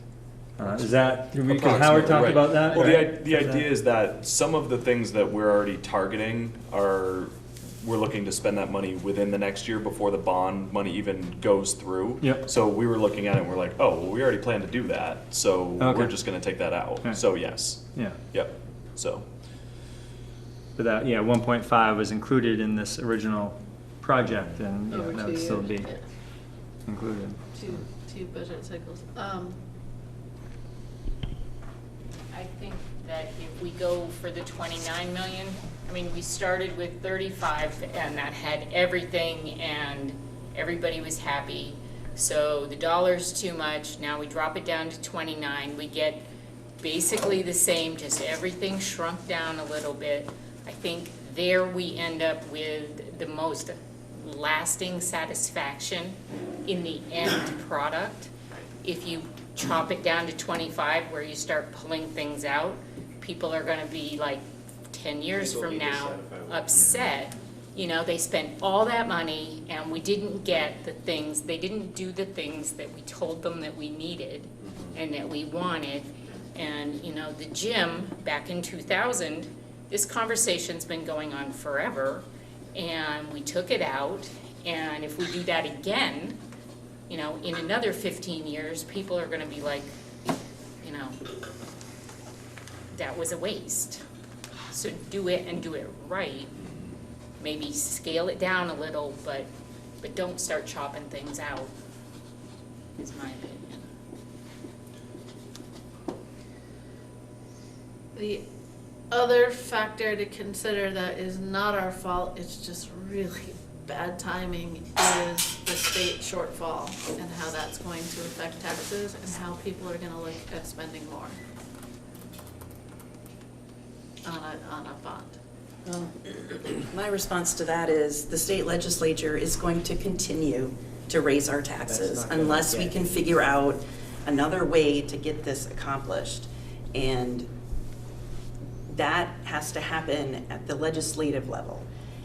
They're gonna keep forcing things down our throat, and they don't necessarily make the best choices, and we have to pay for that.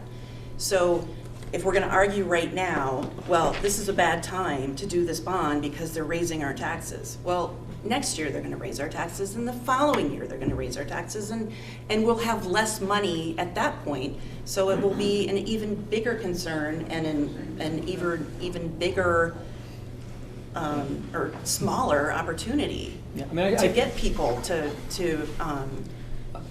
buy into this. I totally agree with you, Allison, on that. The problem, though, is that, I know I talked to this one person who said to me, well, I'm going to vote down this bond to send a message to Montpelier. And so, I mean, that's you know, unfortunate, and how do you, that's how a do you, misunderstanding right, of how this exactly. works. If they want to send a message to Montpelier, they need to send an email to their legislator. They need No, I know. to We go actually have keep breakfast all with We their actually know legislator. exactly where it's going. It stays Yes. in the And community it's set. forever. It's ours. I We know. actually It's set. get something that we own forever. We- That's what- Voting that's down what our we're school Here does it not says, send a message. But there's others out there that don't, and that's what we need to plan. If we want this to pass, we need a good plan on how to get this to pass. So, Is there likely to be some specific indication of changes from Montpelier before town meeting day? Unless the population rises in Vermont. You know? By about 100%. I just want to, I mean, the way I mean, just how these things work. I mean, because of the situation in Montpelier, we're already know we're up against having to reduce our staff ratios. There's going to be a lot of reduction in staff. There's going to be really looking for as much cost saving as possible in the operating budget. So to address the needs of this building and improve the learning environment, which really it needs to be done, if we don't address it with a bond like this, which can be waived and not count against our pure pupil spending costs, which we'd get a tax penalty for if we have to spend too much, and anything we spend in the operational budget for deferred maintenance, that's less we can spend on things that, you know, teacher salaries and things that impact the programming here at the school. You know, we're already up against having to reduce staff and things that are going to impact, you know, the quality of education here. The best way to address the needs of the building, because there are a lot of needs and there's big things that needs to be done, in a bond like this, at least what we spend to address the needs of the building won't count. It can be waived and not count against the pure pupil spending, which you could get a tax penalty for. And I'm sorry, it's late. There was another thing I was going to say there. Somebody else can speak now if I think of it. well, and I think, I don't know how we're supposed to try and end tonight. Like, is our goal to come up with that number? Are we going to reconvene next week? Are we going to, it's got to be tonight? It's got to be tonight.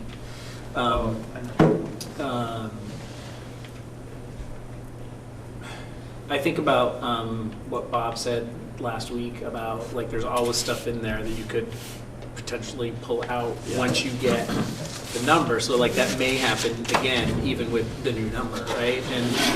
And the architects are going to, you know, meet our needs as much as they can. And yes, there's only so much they're going to be able to do with the existing building. That they have only the clay they have to work with, right? And then the money that we allow them to spend. But I'm trying to wrap my head around really, really, really wanting this to succeed, and trying to think about. It just feels like we're pulling stuff out of the air, like, you know, and what is that magic number that appeases the people that want their kids to have really nice communal spaces where they can eat and talk and meet and collaborate and do 21st century learning, and meeting the needs of the person who, I need my bill as small as possible, you know, I don't care. And what is that number? And I think no matter what we do, there's going to be stuff we don't see, and there's going to be a few things we see. It just depends on how much we're going to see, you know. And I come back to, like, the things that I feel like are non-negotiable to me, you know, like the gym and moving that darn metal shop downstairs. Like, I just, you know, just things that are, like, crazy to me in this building and don't make educational sense. And I'd love to see the library front and center, and the very first thing that everybody sees when they come in, it's where we have community meetings. It's where this meeting would be, you know, and that there's community programming and the rec department's using it and all of that. But, you know, if I'm going to give something up, I'm going to start to think about what would I give up in the project. But that's only my opinion, you know. And back to your comment about where does that all happen? Well, that happens after we have the money. Like, then that's the real hard decisions about, okay, what are we going to do with that money and for how much, and if we have cost overruns. And I feel like our biggest goal, if we're gonna come up with that number tonight that's gonna go get voted on, is it has to be a number that we feel like we can say, okay, we're trying to answer all of your meet all the needs of the community and the needs of the building and the constituents, and we're also trying to meet the needs of the people who think the number was too big. And I don't know exactly how to do that, and I'm really wrestling with that. And I don't know if it's 29. I don't know if it's 25. I certainly know it's not less than 25. Like then you're really not going to see any changes to this building. But you're saying that at 25, we're lopping off things. Yeah. We don't get all 9. Or we're changing the. Well, we'll already be changing it at 29. Yeah. Well, you have to remember So- at 25, you're talking approximately $20 million in project, which is 12 of that is already taken up by the stuff that just needs to happen to keep the building running for the next 50 years, if not more.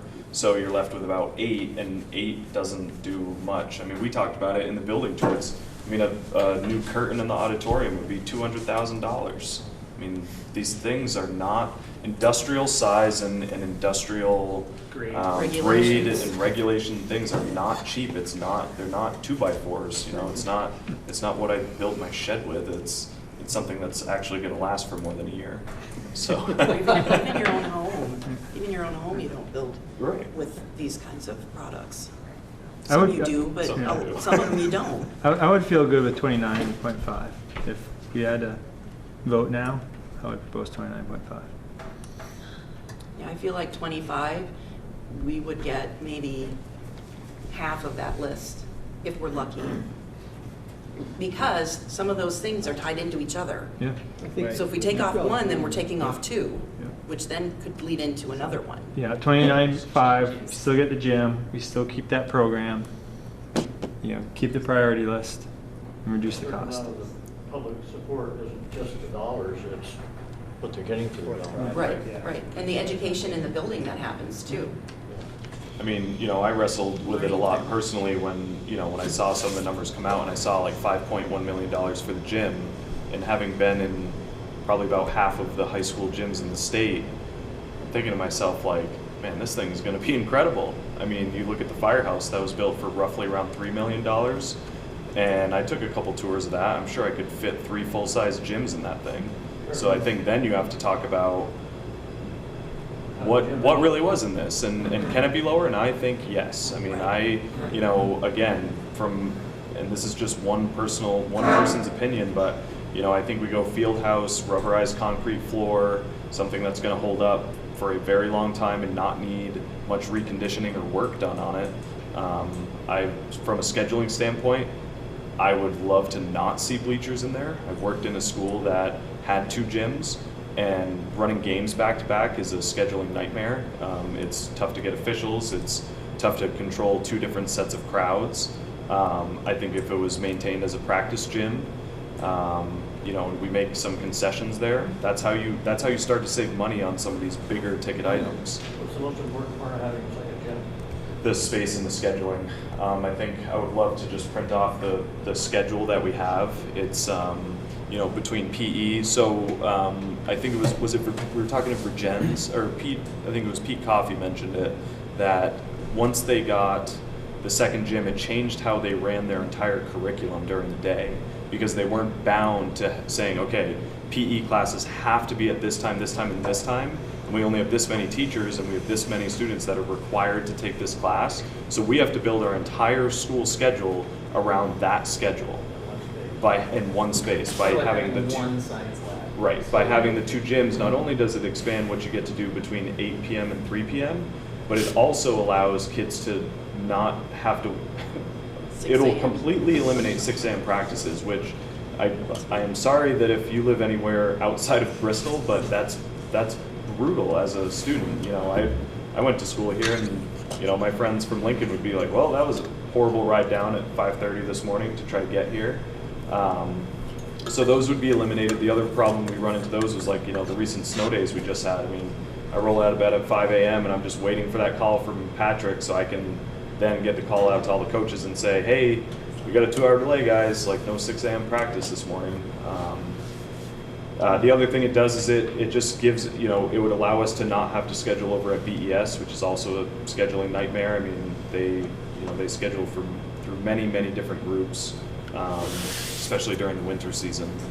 I could go on and on. I'm going to talk for 3 hours about the gym, so I'm going to stop. But anyways, but what I'm saying is, like, looking at everything from a critical point, I know from my standpoint the gym can be reduced. So I'm sure if other experts in their other areas looked at things very critically, I think those areas can be reduced as well. What that library actually looks like. Yeah. What or how much Right. we use where. But I think back to what your question is, one of the things we heard really loud and clear from the very beginning of this project is that it had to be, and it's this thing we're still hearing from people, is this has to be a community. We have to see this building as not just where those kids go for 6 years and we're not a part of it. And being a resident of this town and being very involved with the Bristol Recreation Club and having my kids be involved in Parks and Rec and in sports and activities and academics and everything you can think of, there is a tremendous lack of space for a lot of things. You know, field space. You know, there's not enough field space here and at the rec field to accommodate everybody. We tell people no. There's not enough. Parks and Rec can't get into the Bristol gym because they certainly can't get into this gym. And so there's just a squeeze on everything. Now you have to think larger than Bristol. Like the 5 towns benefit from this project. So that is just another space that now Parks and Recreation or clubs or groups or other people, maybe now a group doesn't have to travel to Shelburne Fieldhouse 3 days a week and they want to pay some of that money or rent space or use space, God forbid, for free because we paid for it, you know, to access, or adult clubs and groups and things. And that's the same for the library space and an art space and many other spaces. The call was to create anything you create that it's going to be more accessible for the community to access. And that was one of the caveats for sort of like moving the library. You currently now you can't close off sections of this building very well and get places. You got to go through 4 hallways, 4 doorways, which means now you have to leave the whole building unlocked, and versus saying, oh, all of our communal spaces are all right here. So we can lock the whole entire building, set all the alarms, and we know the public is in the gym, the auditorium, and the library, and it's all up front. You know, and so for a logistics purpose and for a community purpose, that's tremendous. I put a lot of credibility on your comment about Peter Coffey's experience, how it improved so many different parts of the whole educational experience. Yeah, but from what Dustin was saying last week, Devin was saying tonight, it strikes me the second gym is almost a misnomer. It's much more than a gym. I mean, it's sort of a community learning space that, it gives opportunities for overflow in physical education activities as well. Correct. Right. That's right. And I as the one that scheduled it, and I'm typically, once we have our first home game tomorrow, I will probably spend 60 to 70 days this winter from 8 a.m. to 9 p.m. here at the school, the latter 6 hours in that gym. And from experience, I know we can downscale that a little bit, and still make it very usable. I think the other thing to remember is that while the building isn't, bursting at the seams with 1,000 kids, which was the reason behind the addition on the far end of the school, kids are more involved than ever and are doing more things than ever. It's a constant battle with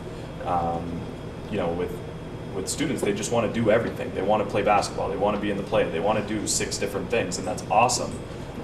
So our percentages show that our student body is incredibly involved. I think my number from the fall was 309 students signed up to do a fall sport. That's almost half of our student body did a fall activity, did a fall sport. I mean, that's incredible. I've never seen numbers like that before. So we have a student body that loves to engage in activities and needs more space to engage in things, not only after school, but also during the day. And this plan, I think blueprint-wise, the only addition of space is the gym. It's the only addition. So we're not, we're not looking to expand the school like the last project was, which was just, we need more classrooms because we can't fit all our kids in here.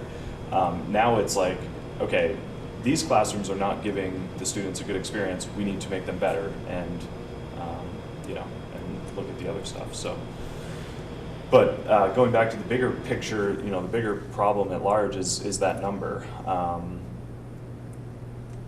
Yeah, it's really tricky. I just know that, again, kind of those three things I talked about earlier, like, you know, the student and staff wants and needs, the community wants and needs, and the price tag. You know, the $29 million lowers the price tag, includes all of the community wants and needs, and includes all of the student wants and needs. If you go down to 25, you're lowering the price tag, but you're not getting the other two in that equation, and that's where I get really scared. Do you have winter numbers? 213. But there's a small variance in that number because there's a lot of parents that signed up as themselves and couldn't figure out how to change their name to their kids, so they just created a new profile. So it's probably around 205-ish. Well, I think it is also important to know that, you know, the gym's not just extracurricular activities. All through the school day, we have at least 2, often 3 phys ed classes happening simultaneously. And so what that means is in the one single gym, we have a vinyl curtain pulled, and we have a large class that's using kind of a small space with another large class just on the other side of a vinyl curtain, and you're trying to teach and instruct over the noise of bouncing balls on the other side. And it's a tough learning environment to teach in and for kids to learn in, and that could be made better with more space. Or when you're in the library and you get turned away because the library has too many kids in it. I mean, it's packed every single day. It's a media center. It's not the traditional be quiet library, you know, where kids are in cubicles. It's a place of learning and activity and interaction. And, you know, it's a shame that they get turned away. You got to go somewhere else. And so you find them in the lobby, or my daughter, she gets in the car and drives home to do her work at the house. And, you know, it shouldn't be that way for our kids. Yeah. They want to be engaged. We should have the space for them. But I would agree. I think 29.5 or so is really answering everybody's needs. So, $29 million question is we have, actually with the exception of Chris, everyone here tonight is a voting member of the committee. Are the members here comfortable enough to recommend a number to go forward with, or do you want more time to consider this? I'm ready. That's good. I'm ready to recommend the number. Do we have any option of engaging the people that are sitting in the room before we do this? That was going to be my next. Like, we were like Mindset. this tonight. We spent way too much time here. Yeah. So, of the people who have stuck with us this long, who would be in favor of the committee moving forward with the plan for $29 million that addresses the priorities and everything you've heard? Do we get to talk again, or is that strictly on the question you proposed? I got a few things I'd like to say, and I don't have any interest in that vote there. I'll leave that up to everybody else. Okay. Were you looking for comment, Kevin? Or Devin, but I'm sorry, Devin. Sorry. So I was just looking for the community voted down. This is a very small part of the community, but the community voted down 35 million. So I was just wondering if we were allowed to do an exercise where we said, taxpayers, everybody sitting here, if we were to drop the number by approximately $32 a year, who would support that? Given the information you've sat here and listened to for... As soon as I find out what the project is, I'll make a decision. That's one of the comments I'm going to make. I was just looking for... You only have from February, the month of February. But I didn't learn about the last vote until a week or 10 days before. And I finally realized what the vote was about. I read the brochures and I did everything else, but I couldn't have the slightest idea what the whole project was about. When I walked through the school and had our tour, I went from no to yes, but I felt very backed into a corner. And so now I won't give you an answer because I don't know what the project is. I would say pursue the 29.5, but then you're going to have to sell, and you're really going to have to sell exactly what that project is, the before and the after. Because I don't think the average Joe is going to take 29 million. I don't think the average Joe would take 10 million. I'm guessing, because they don't know what they're getting for it. And like I say, until the last one, I didn't, and I walked through the school. So I'd encourage you to go with the 29 million, but you have got to put together a very good selling program. And I think we will definitely get there. I think the reason I really wanted to see a showing of hands was mainly because one of the #1 things we saw from the survey results was too expensive. And if nobody, and to me that says, because you know, there's a lot of too expensive, not a lot of like, here's what I'd like to see in it. So if the real issue is how much it's going to cost, then what is our community going to support? So that's all I'm asking right now is $32 enough to swing your vote? $32. So is approximately $16 per $100,000 per year less enough to swing your vote? $70, 71. So is $71 versus $87.50 on 100,000? These are not numbers we can. Right. Do not quote me. No voting. These are estimates. But all I wanted to see was a show of hands. Was if It really doesn't feel enough. I'm sorry, I'm going to be devil's advocate here, but where did 9 priorities come from? It feels like a really arbitrary number, right? 9 priorities. Why aren't there 7 priorities? Why aren't there 12? There's a huge drop off between. So Okay. it was like the top 9 were within several votes, and then it was like 5 votes. So there's another point of communication that is sort of missing there, but. I think the hardest part is this is 4 years worth of data, and it's impossible to cover all of that in one meeting and in one session. And it's also impossible to compile all of that into one document and for everybody to quickly glance through and say, okay, well this answers all my questions. Now I'm informed. These meetings have been going on for since what, February, when did we start this back up? Last February? Since 2013. And since 2013. So, but I would argue that list of 9 priorities, you could turn them into 4. You can make the words say whatever you want, right? Because you can say a priority is a second gym. That's an add-on. That's the only thing changing in the footprint. You can also then say renovate the school to get to 21st century learning and fix things that are erroneous in the current structure. To me, that would be move the metal shop to the first floor, move the library from the furthest spot back to the front. So we can lump that into just one priority if you want and make all those words, we can say, I wouldn't even put removing tandem classrooms in there. To me, that would be like, why would you not? Like, if we have tandem classrooms at the end of this project, somebody should have to answer to that, And so I think we could easily take those 9 and turn them into 5 if that's what you want. But I think some of those are very specific things. Like a layperson doesn't know what a tandem classroom is, unless you've been on the tour and walked through and somebody says, wait a minute, if I want to go to my math class, I have to interrupt this Spanish class and walk through the Spanish class to get to my math class.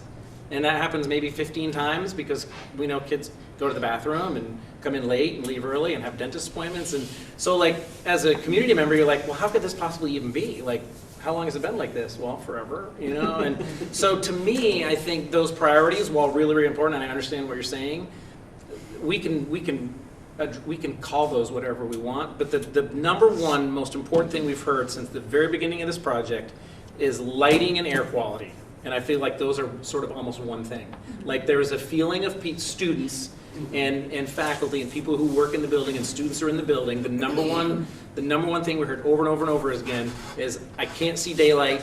The air quality is not great. I'm in a box. I don't know if there's weather or not weather. I can go all day long without being near a window. The air quality is either 1,000 degrees or no degrees. There's no really good central temperature control.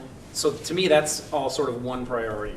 And then remodeling and renovating the priority spaces where students are gonna learn and learn differently than they used to.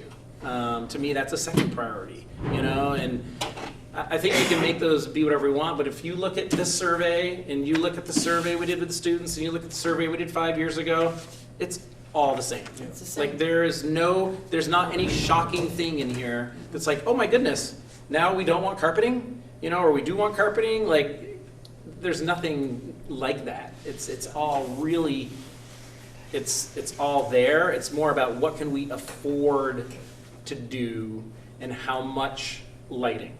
You know, is it taking those curtains down? Well, that's free. You know, or is it adding windows? That costs money. Is it putting in skylights? That costs different money. Is it moving classrooms to the outside edge? Like, so now you're into the construction design phase of, you know, do you put the inside classrooms or teachers' offices because they're not in there all the time and the kids all move to the outside. And these are all like, that's the design part that we're not a part of at this point. So that's where it's really, really hard. The priorities have been laid out over and over and over again. You know, once we got past the swimming pool, nothing's changed. Like literally nothing's changed since we got by the swimming pool. Sir, you've been very, very patient with your hand up. Well, I think that, you know, obviously there's a very good story on why we need the new spaces from when you think about an educator and the people using the school. And there's a ton of information that's been gathered with that. I don't know how you can do a better job than we've already done as far as communicating that part out. But the other side of it, I would say, is what is the money getting me? So match that with the construction side. So I wouldn't say, hey, Dora and Whittier, our new number is 29 million. I would say, hey, we're okay with reducing the scope of work in the gym. We can make these few changes. The voters want, we want to reduce this project from 35 million. So do what you can, sharpen your pencil, and give us a new number. And then from that, frame it out for the public to say, all right, just so everyone knows, this is a schematic level design. We have a few floor plans. It's around 29 million. This is phase one. We're to get to 30% drawings. We'll do a review where we bring the public back in and we look at comments from the drawings. Here's a 60% plan set, and we're going out to bid. But by the way, we need the 29 million before all that stuff happens. But just lay out those steps to the public. And maybe you have, I'm not sure, but if you match what you guys have done on the planning on the educational side to showing the layperson who might just be, you know, somebody that might be, when I think about the makeup of the community in this area, there's a lot of like really hardworking people, blue collar, I mean, people that are in the trades maybe, right? And so when they see a number, they're like, God, that just seems so high, I can do it for less. But if you really map out all the construction steps, maybe that would help change their mind. The only problem with part of your plan is if we can't go out to Dora and Whittier and say we want this and this and come back with a number and still make a town meeting day vote. Well, because they won't be ready until you February. say, like, So we'd have to delay the vote, which would delay construction. or to say, hey, listen, we think we need to be at 29 million. Do what you can to get down to that number. But don't like pin yourself in that number. You know, say we still want to hit all the priorities. If you come back to us and say, God, guys, we can bring it down, but we cannot get to 29. We got 30.5 million. I think that is a good number to bring to the next step. But the vote would already be warned at that point. So it's I'm sorry? You warn the bond up to. You do temporary borrowing during the construction, and if the bid comes in at 10 million, you bond for 10 million. You don't need to bond. First of all, you don't need to bond for what was authorized. You asked for it to be up to 29.5 million. If it comes in at 828.5, that's what you bond for. You don't have any extra money. You joke about Montpelier. You can count your taxes going up. Well, move it down to town level, school level, same thing. My taxes are gonna go up, they have every year, I count on it. So if you got a chance to save money, you'll warn to go up to, and you won't bond for the total amount if you don't need to. The second thing is I'd find out what the last minute you can put the warning in. There's a certain number of days it has to be warned. So you can play up to that, that last minute. But February 4th. is it February 4th? Between 40 and 20 days, 30 days. No more So than 40. March 8th is town meeting day, or March 6th, sorry, March 6th. So you have to back up at least 30 days from that, so your February 6th, 4th, it's only 28 days. Right. And then we have to tell Patrick what to we have to recommend to Patrick what he needs to recommend to the board has to meet, and the board has to pass it in order to be a warning on the ballot. But do it up to, so it doesn't have to be that amount. Explain to people what happens if you don't hit the.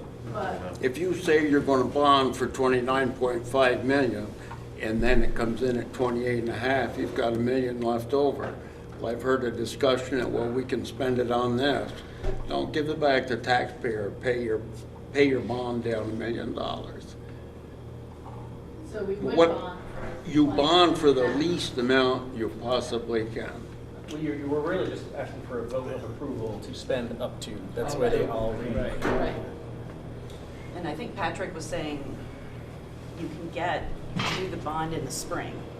Voting by town meeting day would allow us to get the bond interest rate in the spring, because there are only certain times that capital school improvement projects can go forward to a bank. Do it twice a year. You do it twice a year, so either we go with 29.5 to a bank now, or we go through the whole design phase without, and then come up with a number. I mean, we have to know, We can't be in the design phase without a project, though. No, I know. So we would have, if we wanted the best interest rate, we'd have to do it in the spring. And that's the bond we would get. So we don't have the luxury of the time, so. We've done a much smaller project, entirely different than that. We've gone to, we haven't gone to the bond bank, we've gone to a bank, and we're floating along on letters of credit on the, with the bank until we find out that the bond bank can beat the bank on their interest rate. I think there's more than one way to skin that cat, and your business people should be able to tell you, but I don't think you have to lock into the whole 9 yards. I may be wrong, but I just don't think you do. Look into it. But I don't like it when I hear you say, well, we'll spend it on something else.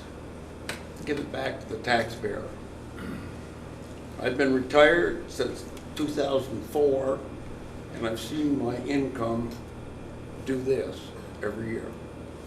I hope to hell I don't live to be 120, because I won't have any income. And that's just the way it is. So I know some people say they'll spend anything for the kids. I want them to have the best education they can.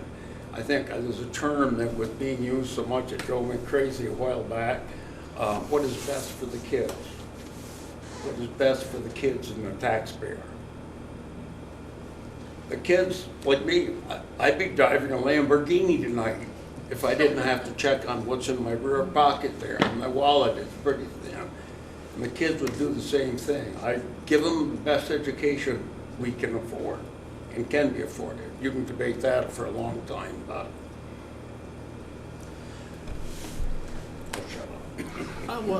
Just to follow up, I mean, Peter was involved with the designing of this building when they did it. And one of the things that's remarkable about this building is the quality of the hardware. It's an ancient building, but it was really exceptionally well designed, and you didn't skimp anywhere. Whereas if you go to Virgin's and you look at the schedule of the quality that they used, not in the recent renovation, but at the same time this building was, and it's completely different, and it fell apart a gazillion years earlier than this one. So I thank you for that site. The other thing he's saying is that bonding business, that's the tyranny of debt. We have, the thing that we can do to get people kind of like with it is we don't over borrow. That's key. These 15, 30 years, the monthly, I mean, really, we shouldn't be going 30 if we can do it for 15, over 15 years. Because it's just like heaving money into the gravel, into the pit over there, interest payments. And the last thing I'm going to say is something also drawn from the wisdom of Peter, and that is, in the final analysis, it's not about $5 million chopped off here and there. It's really not. It's about engaging the community. And I wouldn't really say it's about selling the community. It's about engaging the community. They've got to see themselves here. They have to have, they can't be checked out. That's key. It's not about getting it down to 29 or 22 or 25, I don't think. I think it's about getting the people who have checked out to check in. And that's not going to be easy, but it's possible. And so what I just urge you to think about is that this is all preaching to the converted in here. But you voted no. We're the choir. We're the choir. But you voted no. Did I vote no? It's none of my business, but. Right. So it's not about what it's yes or no. It's not about getting me down for $30 a year. I can tell you what, $400. I don't care. That's not what is of interest to me.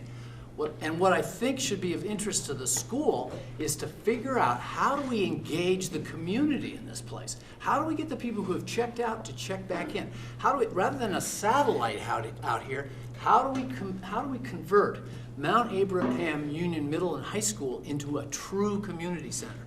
Those are the things to be thinking about. And how do we get local contractors working in here? Everybody says, well, you can't do. You got to think about that, because once you start doing that, you start building the community around the school, and that'll be a way to go. Now, maybe it's too late. Maybe it's too late on this bond, but I don't think it is. I think that's going to be the avenue, and it's going to be different than what's been done. You also have to remember, 2014 November, 60%, plus or minus, correct me if I'm wrong, showed up, and it was about 3-to-1 no. Okay, so. What Peter's saying is, I don't think the $5 million is going to do much for that 3-to-1. It's just not. I'm just being honest. I don't think that's what the problem is. So, getting to a solution. When I heard you start cutting things out, what I could find is kind of like people just getting less and less enthused about things, which is really a drag. I could also see our hardware getting skimpier and skimpier, and that's a drag. So one of the things in terms of going to the architect is to say, listen, we got a funding problem. And we want to engage the community in this place. Is there a way you could take the existing design and chunk it down? Don't change it, just chunk it down, and put price tags on that. Don't change a thing. Pull the whole thing out. Pull whole sections right out. I know it's painful, but just pull them all out. And to be able to get it down to a point where the people who have checked out, maybe that would make a difference to them. But I'd hate to see you kind of like dumb down the quality in here, because that's not the right. I don't think that's the right thing. So don't try to save this by $4 million, because I really don't think that's the answer. I think it's community engagement, real community engagement, getting people to buy in. Now, again, it's time. We're all tired. It's all late. We want to get this thing on, but some of these things could be fundraised. They could be repositioned. Like the gym is an ideal place to be viewed as a community center. And you don't just do it for the money. You do it and you set it up so it truly is available, accessible, and that's part of the thing that it's going to be used for. That I think could be really helpful. So the other piece about the design I have a question about is, and then I'm going to shut up because I'm sick of hearing myself talk too. But if we could get an opportunity created here so we could have a conversation between the folks who are in this community, inside this building, with the folks who have checked out so they can compare and contrast intelligently, there might be a way to kind of like get to the common ground where we would have something that was reasonable buy-in. And so I know you don't want to ask him to do a second design. Maybe you don't have to. Leave it at, but let's try a really like the super prudent design, way down. Then you bring the community in, or you go out into the hinterlands and you have those two designs and you check in with people and you try to get a really good sense of it. And you listen to them, and then I think it would have to be fast, but I think that's an approach. I really do. I wish I could say that I thought that getting it down to 29 was going to do it, but I think the survey was saying that everything just costs too much, though. So we should really show them how those dollars are being spent. Because when you do I mean, the numbers based off of like a couple floor plans is not a detailed estimate. And right. if you explain to people that this is conceptual, we're not there yet with the final cost. It's going to be competitively bid. We're going to get all these local contractors to bid on this project. There's going to bring all these jobs to this area. Like just That's really big. Sell the construction side of it. That's big. Yeah. That's really big. But just try to put it in your head. You don't have kids here. You haven't been here for a bunch of time. You know what I mean? Yep. Just try to wear that for a little while. You Yeah, know? well, I want to stay in this community and bring my kids here, and I might, it's like, luckily, I went to school at CBU, and it was a great school, and now I see this school, and there's classrooms without windows in them. It's like, God, it's like, right. Right. The place needs work. It needs a lot of work. There's no doubt about it. But you got to get to yes on a bond, as Chris said. Got to get to yes. I'm worried that 29.5 is going to be a tough sell. So I just, go ahead. Quick thing, I think Troy sort of hit on it around how do you get the community to feel that the money that's going to be spent, whatever the number is, I think 29 is too high. I just don't think that difference is big enough that people in the community who aren't going to engage or, I agree with David, it's a short window, but you got to get people who are going to come out and find out about it and try to convert them. But people have to see themselves as a member of the community that has access to this building. And when you look at the pool, the one thing the community was like, don't get rid of the pool. Everybody wanted to keep the pool because it's something that the community uses. The gym could be something that the community uses. The auditorium, our 5 towns loves the arts. This whole community supports the plays, supports the arts festival. You could have a it doesn't have to be standalone, but it could be a place where the community could use a performing arts place. Holly Hall, there's no place in town, in our 5 towns, that is a good place for community performances. So, but if you start talking about these spaces in a way that community members can see themselves as part of it, all of a sudden it's like, oh, this isn't just for a group of people that I've got nothing to do with, that I'm not involved with. Yeah, it's my community, but I don't have kids. I don't use the space. But again, these are people that might say, oh, a place for the theater group that my wife's involved with, or a place for, my son to go play basketball with his adult league. It just starts to it starts to feel different. I think it's important to remember, and I appreciate everything you said, I think it's important to remember that this is a community space, and that being the one that schedules the building, a lot of people just don't ask. You guys can use the building. You just need to ask to use it. That's not going to change with this bond. I mean, There's a great example of how that information needs to be shared. right. Yeah, and it's tough. I mean, we're not changing building procedures once we pass this and saying, oh, now you guys can come on in. You guys can come on in. You just got to put the request in, and I'll find a space for you. But even summertime, Yeah. if you do summertime theater. Yeah. And use the space here. Absolutely. So those are conversations that we need to have with the community. So, I think this committee over the years has done a tremendous job at presenting what they believe in, and this is the 100 reasons we need to do this and that. I think they've done that, and the community is difficult to convince. I don't think talking about, you know, project costs anymore is going to convince the community. I think the number of 30 million, which is 29.5, don't kid yourself, it's 30 million, is too high. The community is, the taxpayers, I believe, will not support that. Now, what I hear tonight from this wonderful working committee is an unwillingness to compromise. You know, some people have to have the gym, some people have to move the library, somebody has to fix the lobby. Everybody has their things that no one's willing to give up. So it needs to be tweaked. The community is not going to vote for 30 million. And to have 2 bonds go down already, it's a waste of all of your work, emotion, time, money.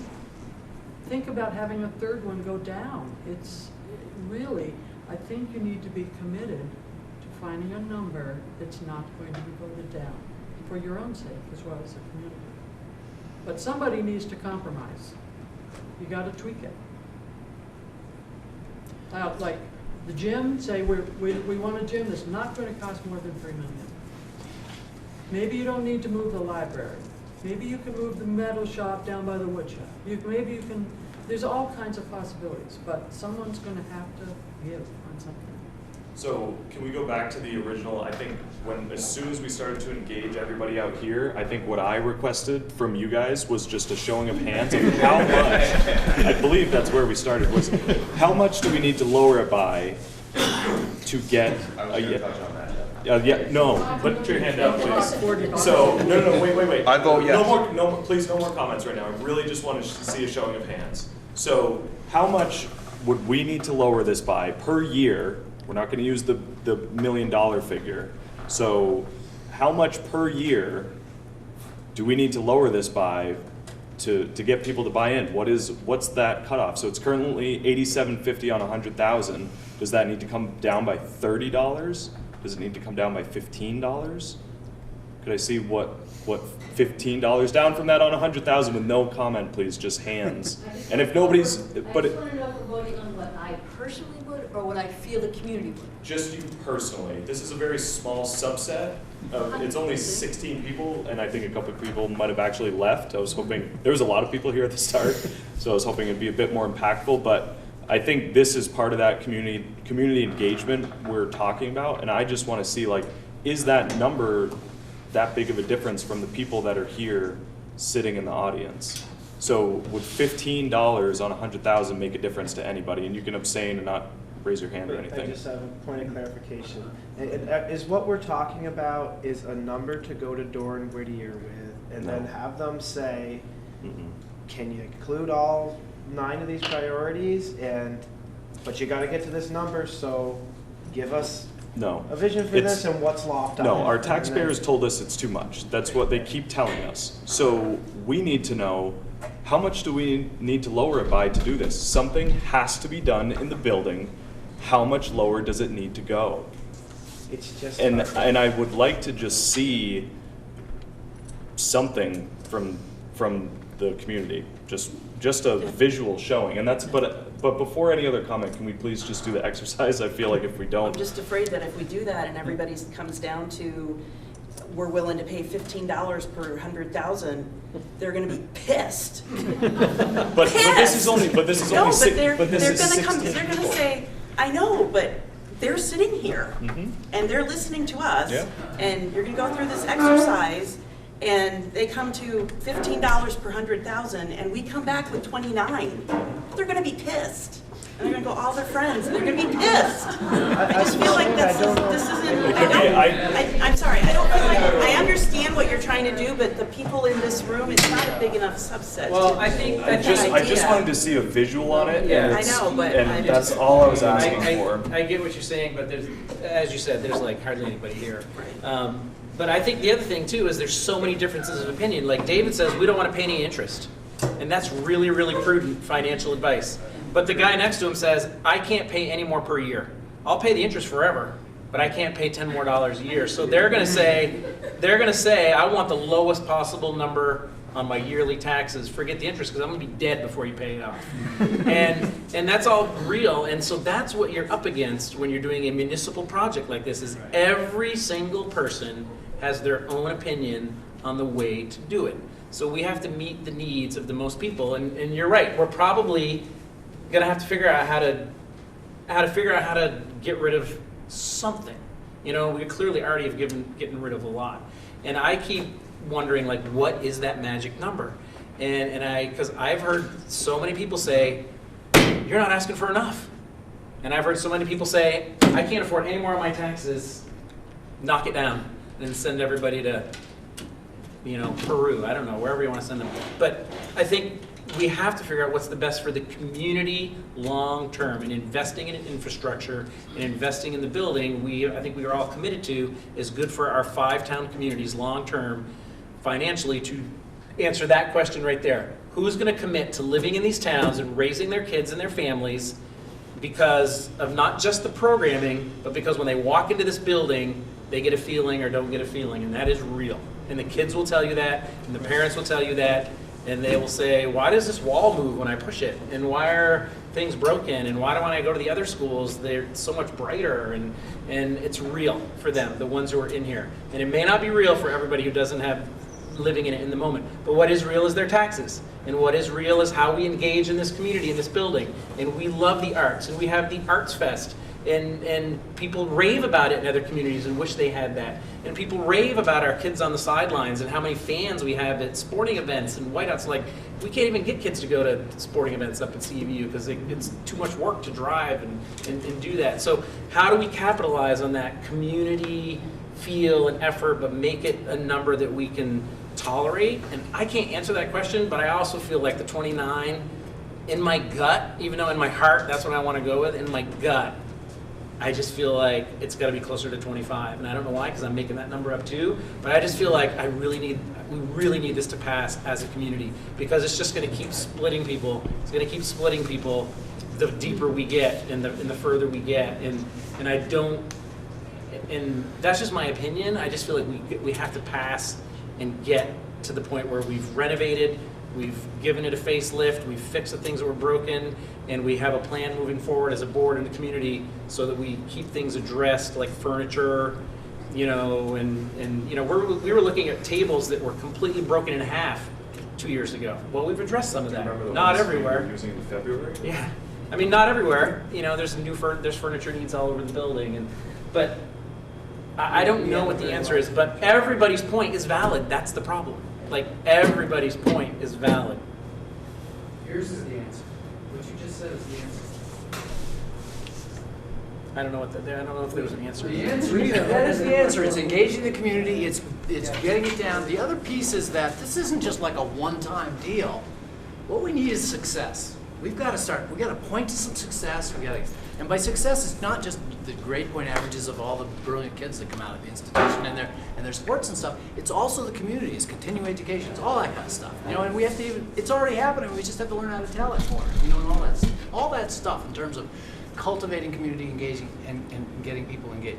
But if you're that plus push it down. But you're not. This isn't like forever.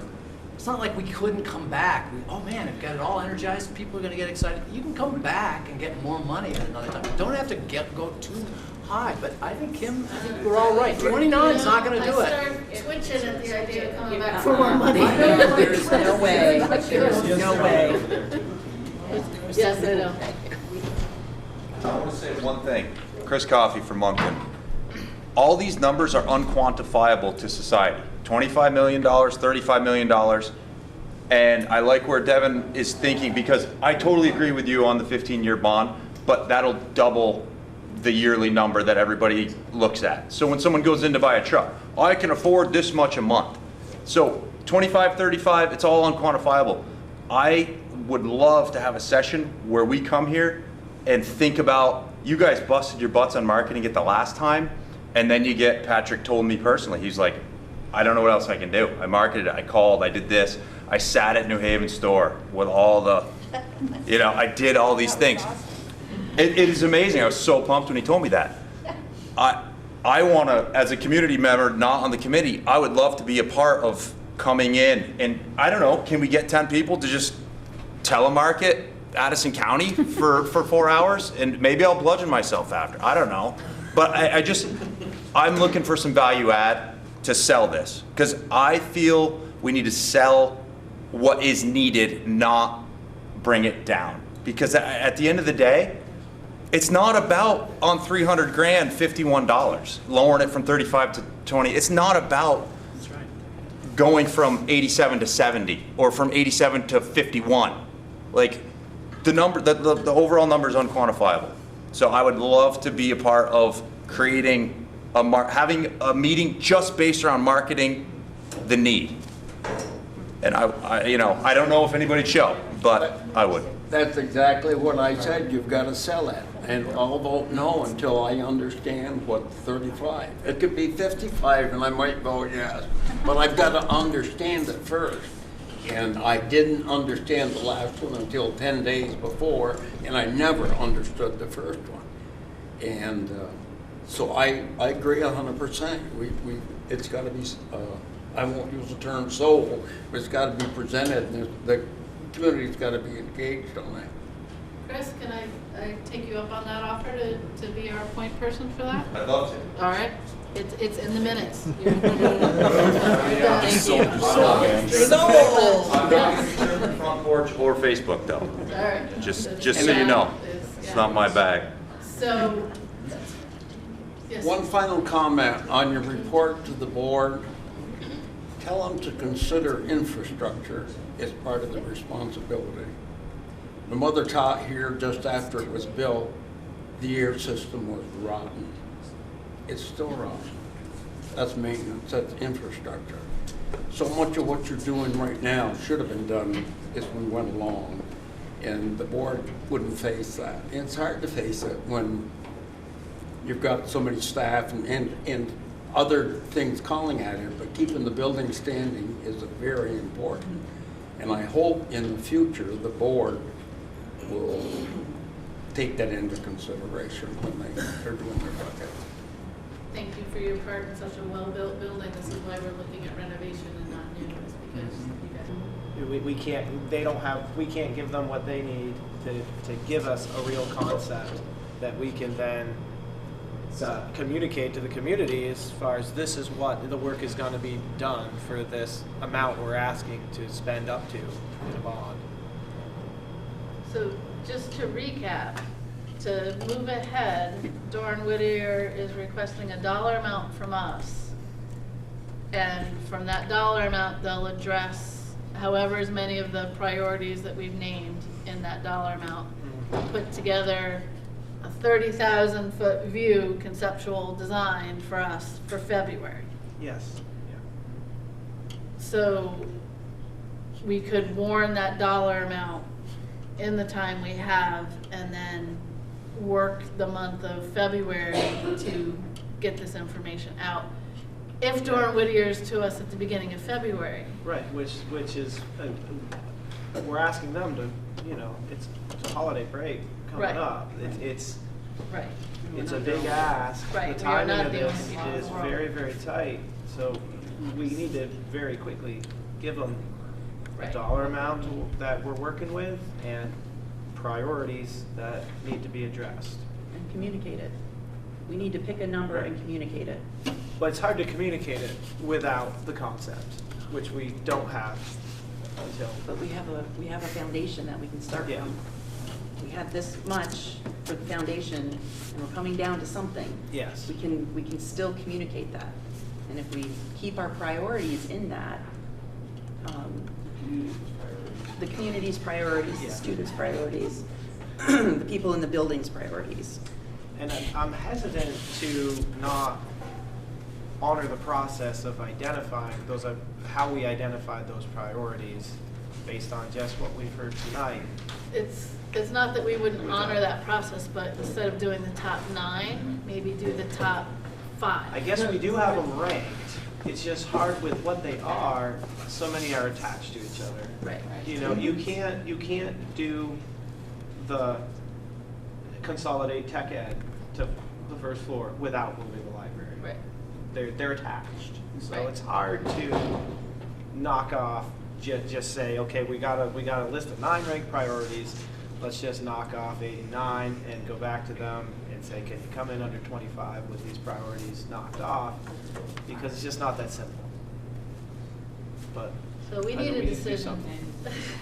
This is where we're at. Either we make a decision to move forward with a number tonight, or we make a decision to come back in a week and then move ahead with whatever we decide on. I don't think Next we'll be Thursday is any good different for in a week. No, than we are right now. We've got to make a Let's pick a direction. I would propose 29.5. I think the 29.5 is 30 million. Yeah. And so, I don't know, I mean, I just soon support 35 personally. Yeah, me as well. I worry, Yeah. I too worry that 29.5 is not presenting the right atmospherics, given the fact that the bond so recently failed. Mhm. I think there'd be too many voters who are gonna look at that and say, well, it's just not enough. That's my gut feeling. And I just know from other concepts that we've had Dawn Whittier present to us in this process back when we had the 3 concepts. I mean, and some of the numbers I've seen, like somebody put out 17.5. 17.5 doesn't really address any needs that you will see. And it doesn't do anything to really change the learning environment for this building. It addresses the deferred maintenance items and puts new finishes on walls, but it doesn't change the learning environment. To spend that amount of money that we'll be paying back for the next 30 years and not address the learning environment, boy, I wouldn't vote yes to that. So I know, I don't feel, maybe we gotta come down more than 29.5, I'm hearing that. I'm kind of feeling like Troy, like 25 feels like the number, but I just don't know how to lop off priorities that people have we've identified through a process as top priorities. We need to address these things. 29.5 is approximately a 20% cut, so that is a huge cut. I mean, it's a huge drop off. It might not seem like much because we're talking about millions and millions of dollars, but if you're buying a $35,000 truck and they say, hey, we'll give it to you for 29, I'm gonna be like, yeah, I'm gonna buy that truck now. But anyway, so I mean, 20% is a significant drop off.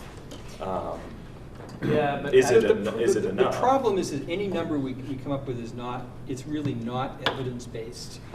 I think we have to come down. And I agree we have to stick to the process that has led to the priorities that we have, which can be 9, or as Troy said, they could be 4, depending on how you articulate them. It's a balancing, and I think that the key is to try to come up with a number that we feel we can then make the case for, and do some of the things that some of the folks here have been talking about, making a good case for it, and get the community involvement, and get the community engagement. I think that's there's sort of 2 pieces. The design, we could scrap all the old designs and start completely fresh. We're talking about a dollar amount that we believe the community will say yes to, because but they can't see it until. But quite honestly, most of them didn't care about what was in the last one. Really, it was about the dollar amount, Well, because everybody agreed with every single thing on the priority list. You can't see it right now, but Dora Whittier would have it to us in February in time for people to view it before they vote on it on town meeting day, hopefully, if all goes well, and judging by how much, when they got it to us in February.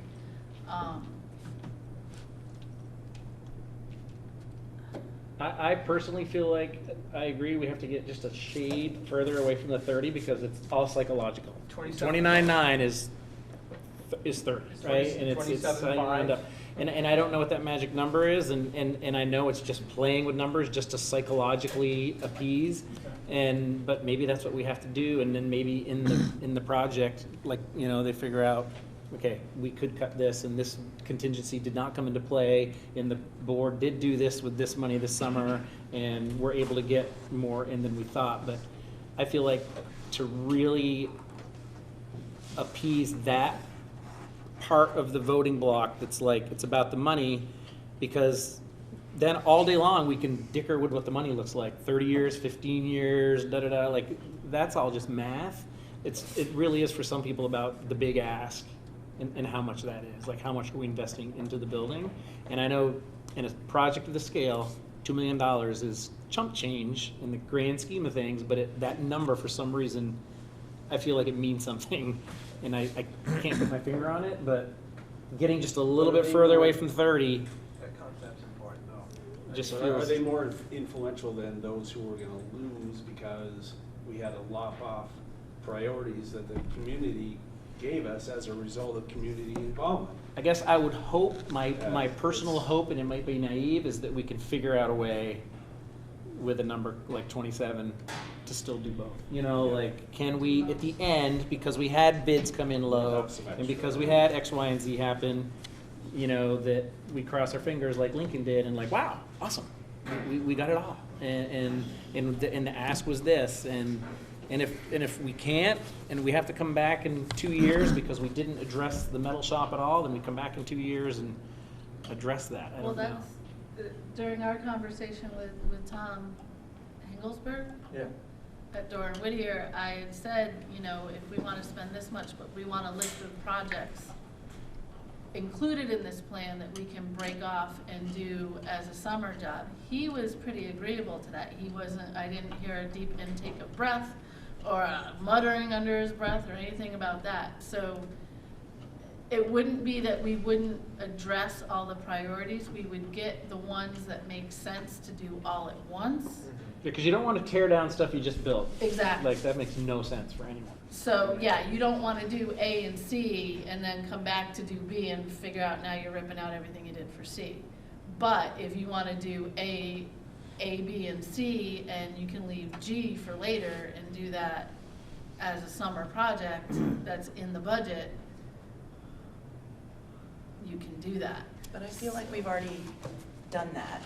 And the priorities that we have are the essential needs of the building and the essential needs for the learning environment.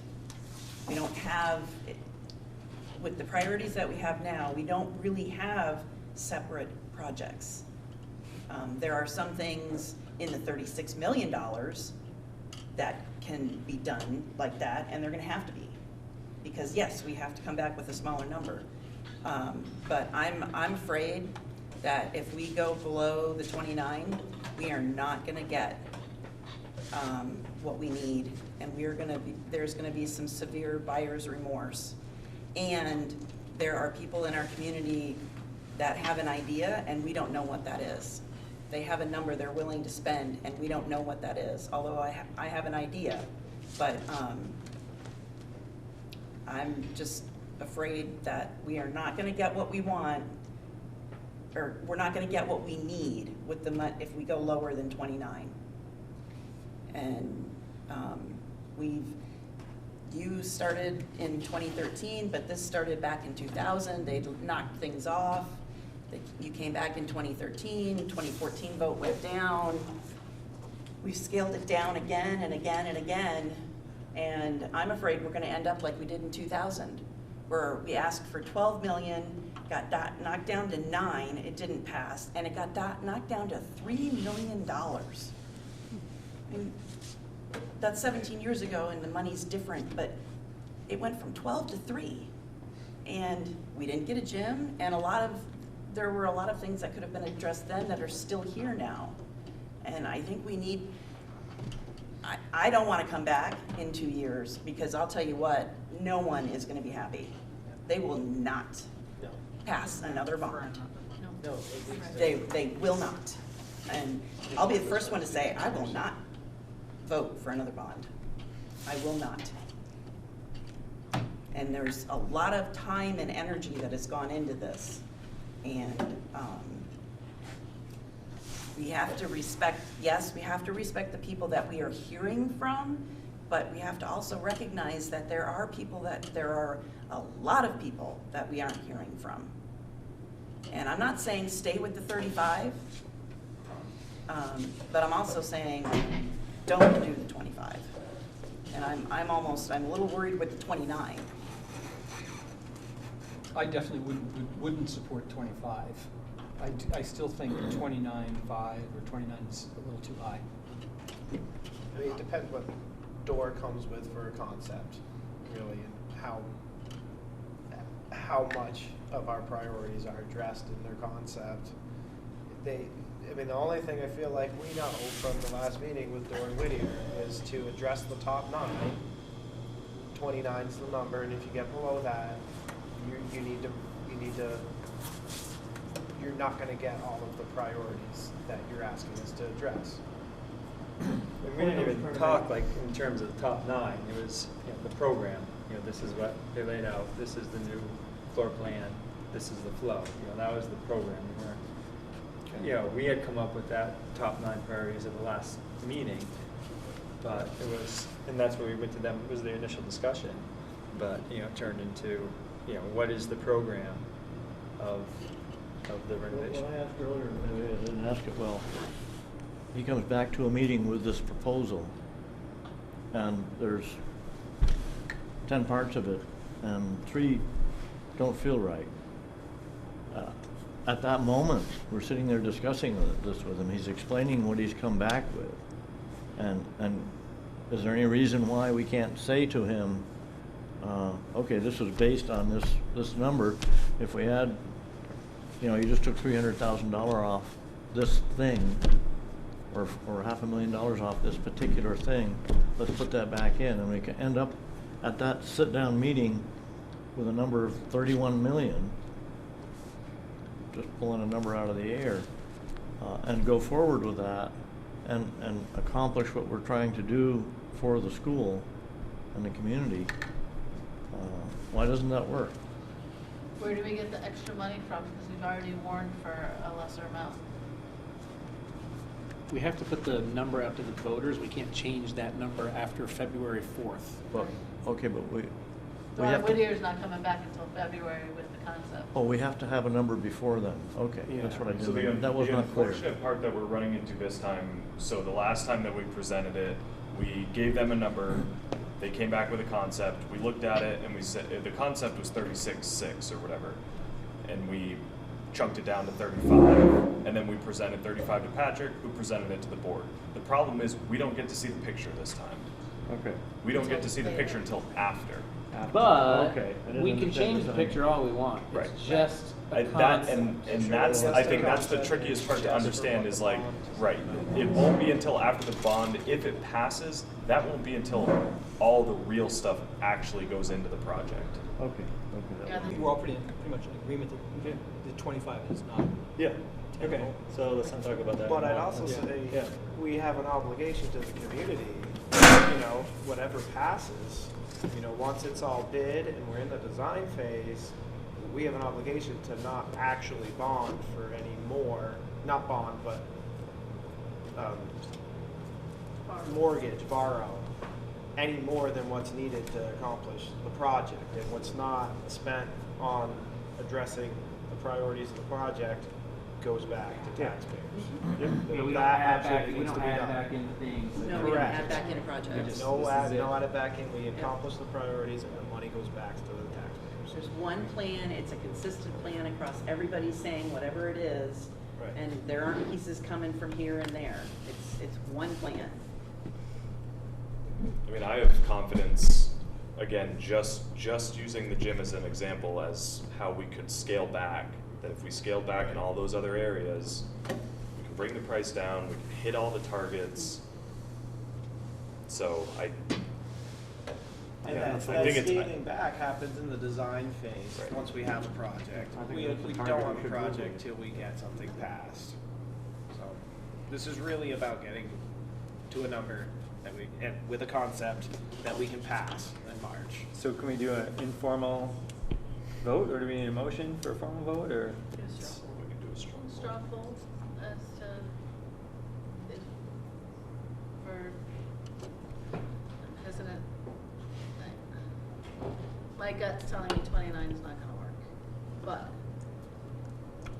who would be in favor of putting a motion forward to bond for an amount not to exceed 29 million? Aye. Are you?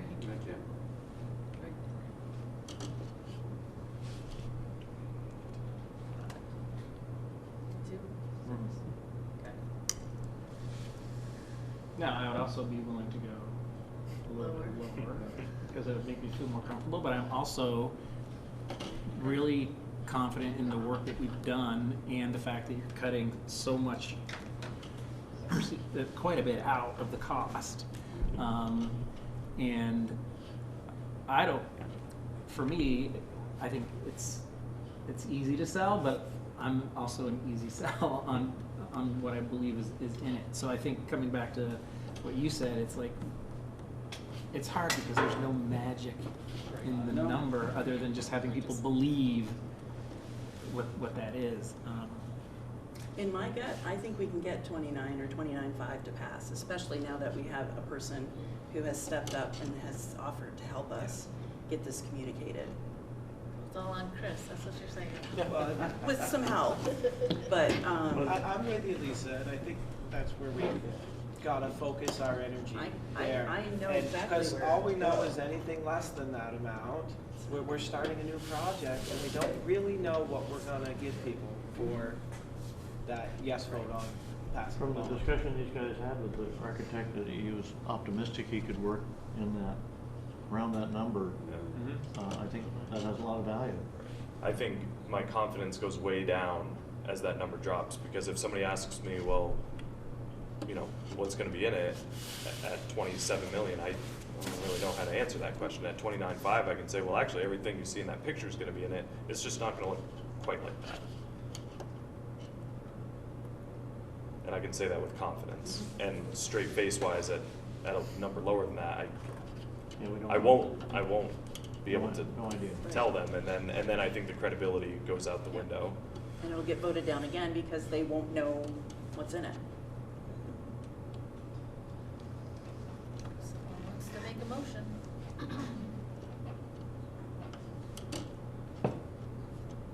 I make a motion that we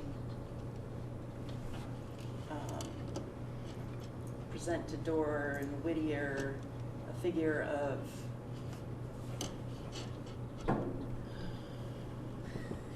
what did we vote? What was the straw poll? Actually, the motion is. To Patrick. Was it 29 or 29.5? It would be the recommendation to Patrick, not to Dorn. Oh, so we're going straight to Patrick. Yeah, it's a recommendation to Patrick. Okay. And he goes to the school board and then instruct Dorn.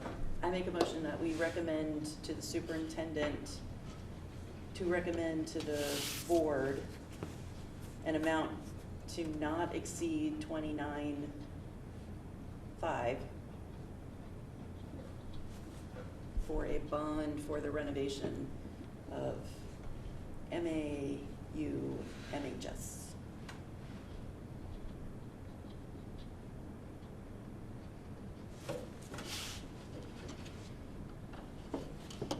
I'll second it. Any discussion?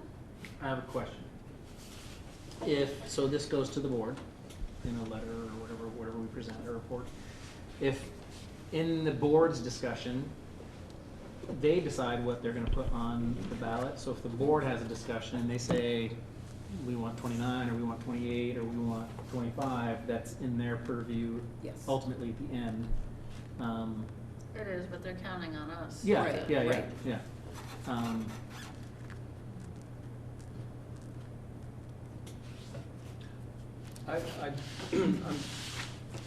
prepared to support, the 29.5 if that's the motion, because I think it's important for there to be, sort of a unanimous vote on this committee. I do worry, though, that we're not getting the balance right with respect to staying, sort of true to the priorities that have been articulated and the perception of the community that we're spending too much money. And I would personally like to see it come down a little bit. I don't would not advocate for 25 million, but I would like to see it come down a little bit off the 29.5. Having said that, though, I would vote in favor if that's the sort of the consensus of the committee. I think by just coming down the problem is we're talking millions and millions of dollars, but even cutting $1 million off only drops it by a few bucks per $100,000 property value. That's the tough part. So for the amount we lose within the building versus those $3 extra per year on 100,000, that's where I don't see the wash. And That's what, I mean, for me, it's, what was to accomplish the priorities we identified and went to them with? Did he say 29 million or 29.5 would be able to accomplish those? 29.5. It was 29.5. But again, that's news. Yeah, we're just sitting around the table. Yeah, I mean, we started with that 29 because we had said 25 and 29, and, you know, he was trying to, it was. Well, they're also trying to cover cover what needs to be in. And But the 25 was a resounding no way. Oh, yeah. Like, well, you got to start back with a new concept. Right. You need a new Right, concept. I think you're letting go of some of the things that were on the list.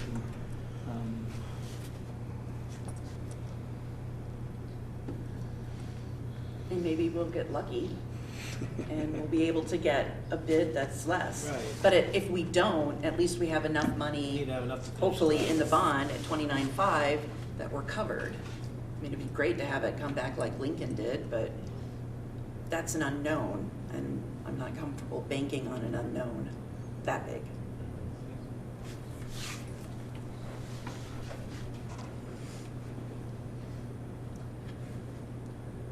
Time to move forward. Any other discussion? All right. All in favor of recommending to Superintendent Green that he recommend to the Mount A board an amount not to exceed $29.5 million for a bond to renovate the Mount Abe Union High and Middle School? Please say aye. Aye. Any nays? Any abstentions? All right, motion passes.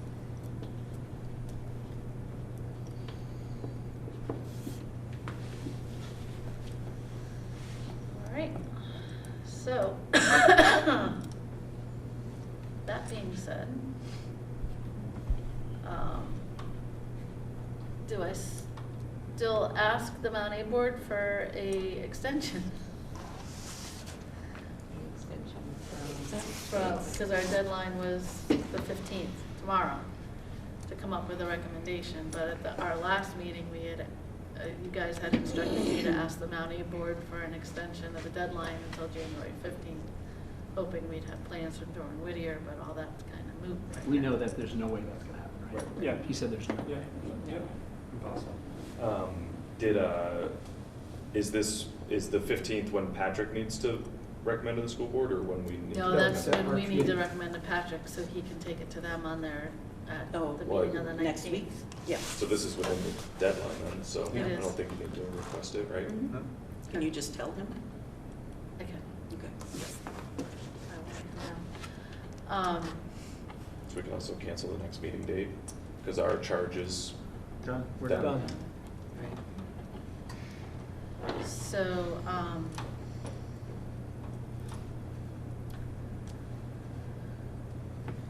we had also had to be out of here an hour ago, and to talk about the survey.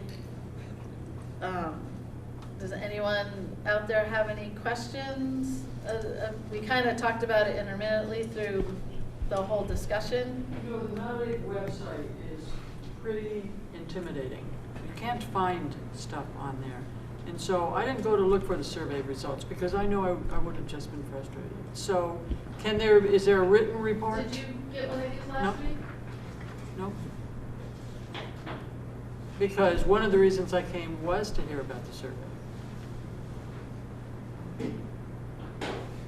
So the whole thing with all the comments is almost 70 pages, so we didn't print those. It's on the website, I guess? It's on the website, but this is the Thank you. overview that gives all the, who voted for what and all that. Survey itself, we talked about it during our other work tonight. We referenced it a few times.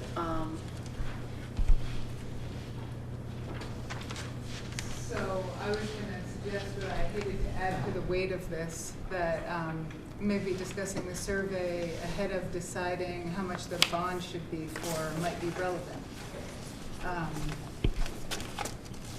You guys have worked so hard and stayed so positive through a very difficult process. I did read through about 150 of the comments regarding, did you vote yes on the bond or no on the bond? And would you vote for it again? And those first 150 comments overwhelmingly said the bond is too much.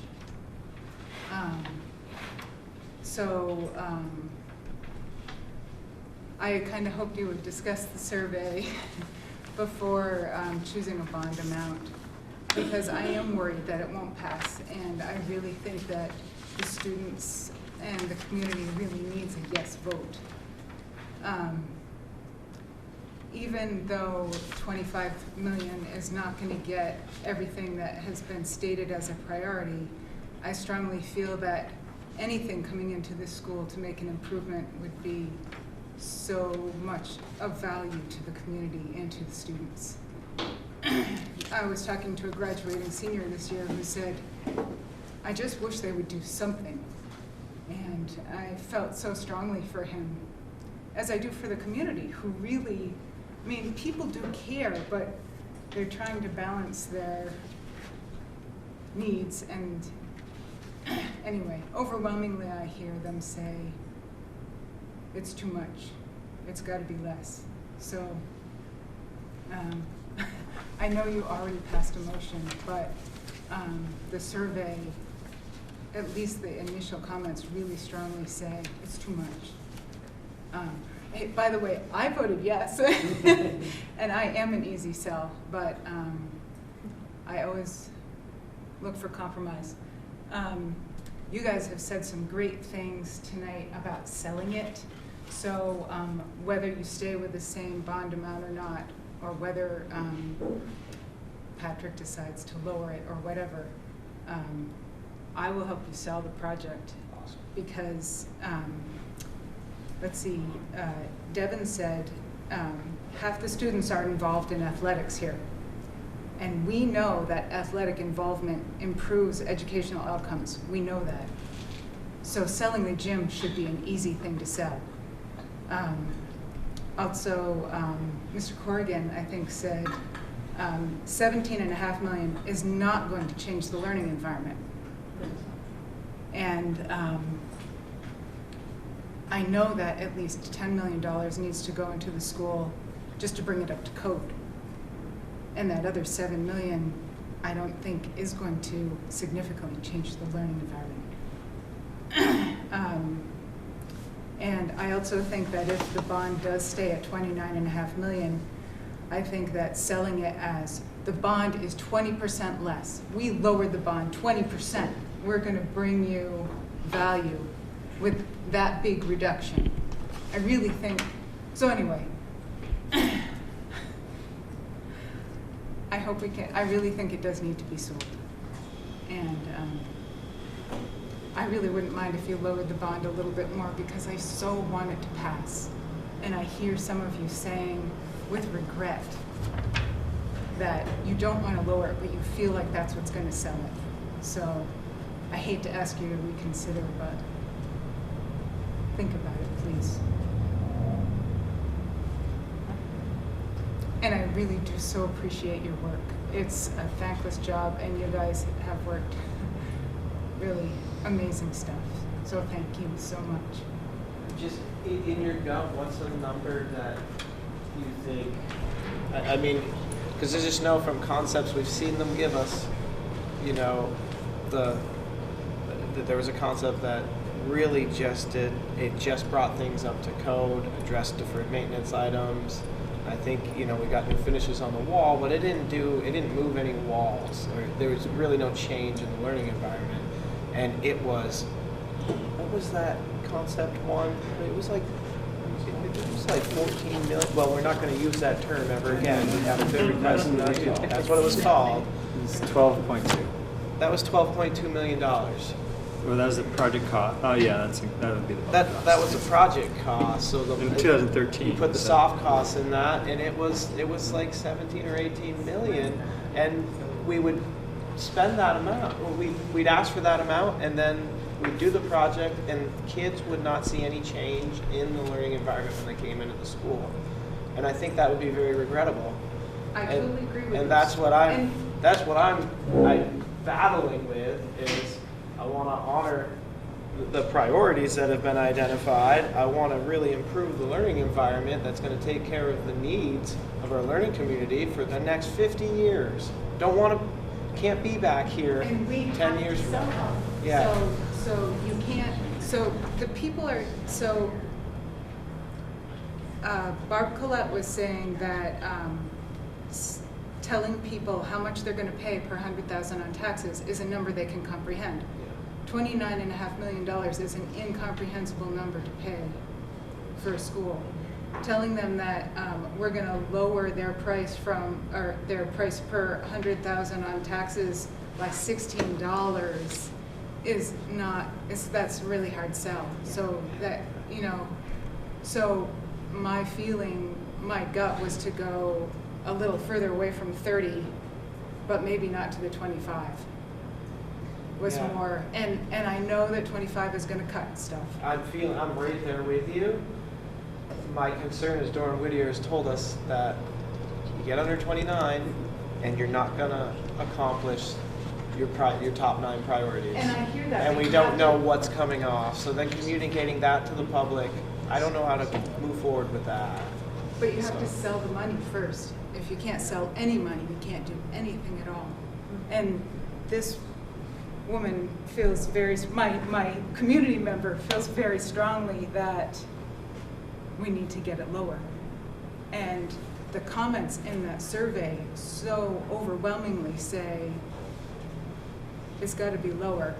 And the comments in the survey say awful things too.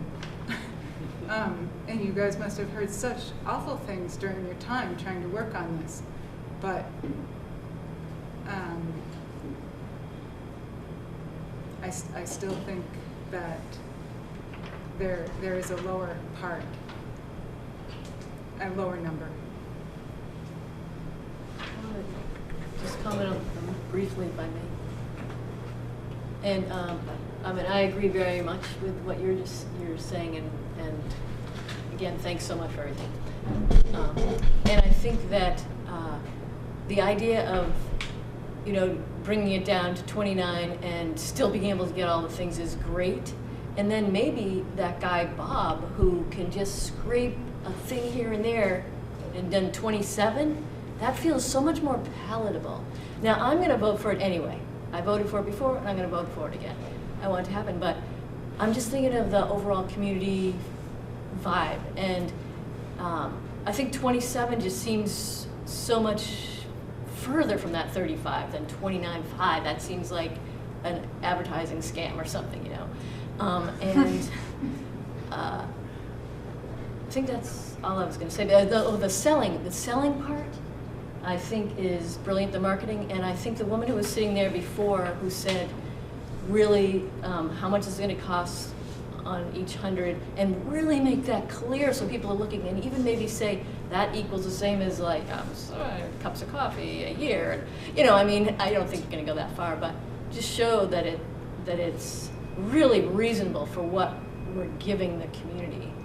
You know, really marketing it where you kind of compare it to other things. You know, that cost. We spend whatever, 140 in a year on so many frivolous things, and if we spend 140 more a year on this, it just seems so reasonable. To try to find a way to market it, I think it's great. Thanks. You're on the team.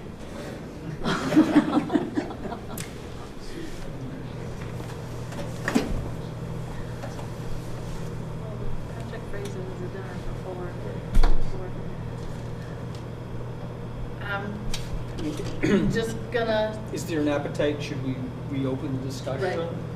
thank you. Based on that community input? I feel like, so here's my concern. So I feel like, an exercise I was looking to do got shut down partially because of such a small community subset. And I certainly did go through all of these and read them, and resoundingly lower. Everybody wants it to be lower, lower, lower, lower. I think 20% is a lot lower, but I don't think everybody does. I personally do. So I think that's where I would be stuck dropping it anymore. I feel like that's a gigantic cut out of a project. When I think 20% of something being gone, that's substantial. That's a fifth of the entire thing. But you looked at the gym, right? And you said $5 million for a gym is like this huge, Taj Mahal of a gym. And I bet you if we gave you $3 million for a gym, you'd be able to build us a great gym, right? And working with the people and local contractors, well, so that's 40%, right? I don't know, what you can say. Right, and that's the hard part. I think it could be less, but none of us know how much less. That's the hard part. The comments, like nobody in the comments said, I'd like it to be $8 million less. I'd like it to be 30% less. But you didn't ask that question, right? If you had have asked the question, what is a level that you would vote yes for? That it's a legitimate question, right? It would give you data.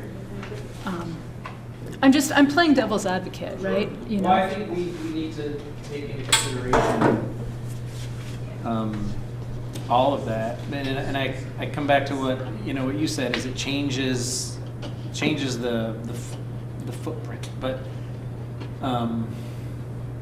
I so agree with what she just said. I think we really need to do something, and I want it all. But I'm only me, and we all do. Right? And yeah, we all want it all. Yeah, we all want to drive a fancy car, but I drive in a whole car. But I think that the most important thing is that we get something that passes, that has enough of those key points around lighting and air and the second gym and safety and those priorities addressed, that everybody can be like, yeah, I can really get behind that. And I think the 29 will do that, but I also am concerned that it feels, for no other reason than psychological, like the $29.99, the gallon of milk that's $4.99. Well, why didn't you just make it $5? Because why we have the penny in there? So I don't know the right answer, because I support the 20. I support 29. And I mean, my concern. I mean, I would love to make that number lower than 29.5, but just based on what we know, I feel like if, like, say we made it 25, okay, now we're going to be waiting till February for Durham Whittier to give us that concept and know what we're not getting. And we might find out in February that, well, to get under 25 and address these priorities, these needs, that, okay, and I'm just guessing here, but let's say they say, well, you're not going to get tech ed moved to downstairs. The library stays where it is, and you can't change the front entrance or the lobby or that. You're just going to do the gym and the science labs and nothing else, and bring things up to code. But we know. But then, do we then lose a ton of votes? Because there's a lot of people that their yes vote may be contingent on those priorities that are really important to them. I mean, all the priority, we've identified those priorities through a process and identified these are the most important things. And to not know what's going to be included, what's not, until we get drawings in February, and then we got a month or less to communicate that to the public, what we're getting for that amount. That's where I just don't know if I want to go into that territory. I feel like from what we know and what we can be fairly certain on, we know what, we have a set of drawings and we know a floor plan and we know we can get that for 29.5. And My sense is that, that's, we know from what Doran Whittier said that at 25 it changes the nature of the project. Yeah. We sort of know that. We sort of know that 29.9 will get us more or less what we want, maybe scaled down. What we don't know is what something less than 29.5 will give us, Right. but more than 25 will give us. And what we don't know cuts both ways. I mean, because it could. I'm very much drawn to Bob Patterson's kinds of arguments that there's a lot we can do within the budget once once we know what it is, and given that, and given the perceptions of what the new number is going to look like to the voters. My sense, again, as I said before, I think that the 29.5 doesn't quite get us down far enough, and that it does strike me as being an advertising, it's a $30 million project, and that just, I just worry that we're not getting that balance right, and I personally would, again, I wouldn't want to go on 25, but Yeah. I'd feel comfortable. Some kind of splitting the difference there between 25 and 29, or between 25 and 30. Concerned if we whack away a bigger change and whack away at too many of those listed priorities that came from students and staff, it almost shows a disrespect for their opinion.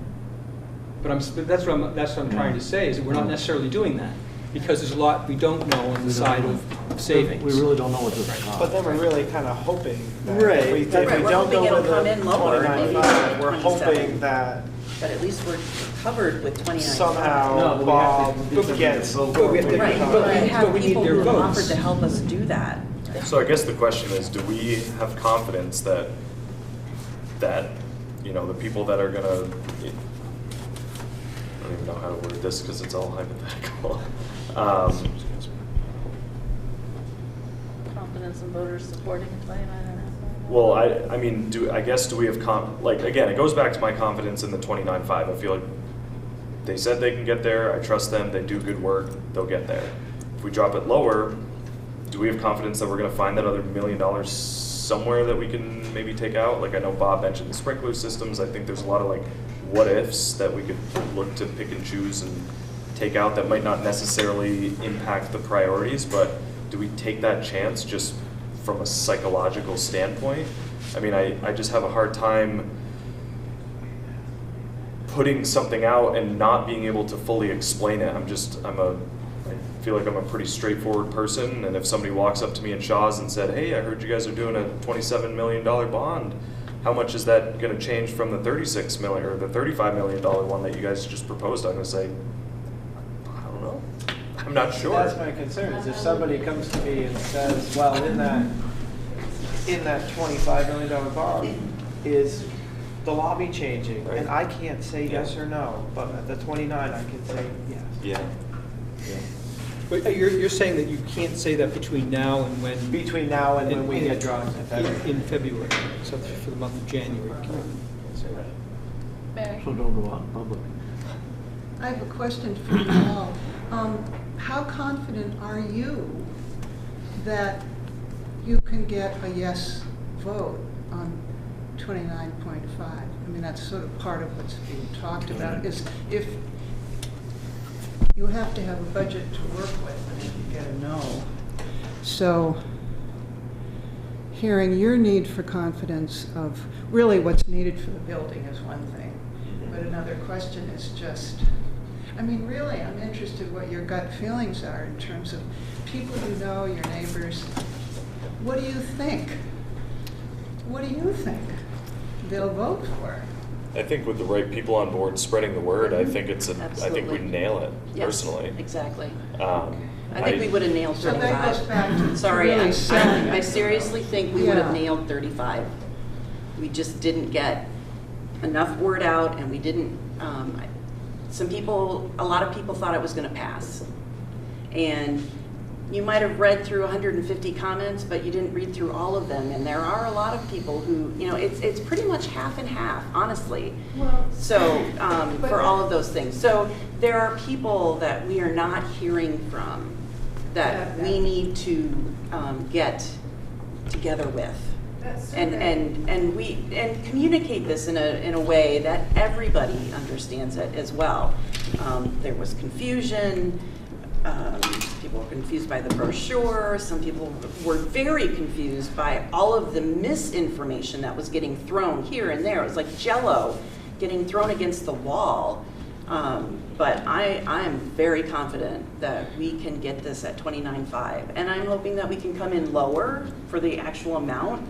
But I don't want to say to people, well, 27 might get us kind of sort of everything, but I don't know what, but 29.5 will. Then 27 wouldn't have mattered, right? Then you don't have a project. Then you're going back and starting over and saying, okay, well, I guess we're back to that $12 or $14 million bond for next year to just try to do the basic repairs. But does reducing it by $2 million get yes votes? I don't think it will matter. Personally, it's my personal opinion, not speaking for anybody else, but when it comes down to what that's going to affect the tax rate, like I'm thinking of the project, and here's the project, and yeah, we need to sell the project hard, and we can get a big chunk of this project done for 29.5, then great, we still have a project. So really a lot is what's been talked about of canvassing, selling it, and really thinking that out, how to do it, how to get people inspired. I mean, whether it's I'm 20... thinking of, having people go to each of the 5 towns and sending people out and, just what you're talking about. Politicians. Just. Well, regardless of whether it's 29 or 27 or whatever, I mean, I think that we can't wait until February to start planning the No, we outreach. need to do it now. We have a number now, that's what we need to You have do. to start that present tomorrow. the concept starting tomorrow. And that's why I'm at 29.5, because we have drawings, we got a floor plan, we have a concept that we know that we can accomplish with that dollar amount. I just don't like not knowing, if we knock it down under that amount, and people ask me, well, for that, is the library going to be moved? And I can't say yes. I don't know. We will know in February when we get the drawings. So that's sort of where I'm at. But whether it's 27 or 29.5, I mean, it's from this point forward, I feel like it's really just about communicating the need and what the ask is and what's gonna be addressed in that project. What are we getting? What's the value for that 29.5? What are we doing with the building for that amount? And that's what people have to understand, and that's what people's comments really resonated with me, saying that they didn't understand what was in the project. People don't understand the construction process, and like that, that's where I was. Likewise, 10 days before the vote, trying to scramble and figure out what this thing was about. And I still didn't know, until I joined up and dug into it. So that's a whole other meeting. What can we do?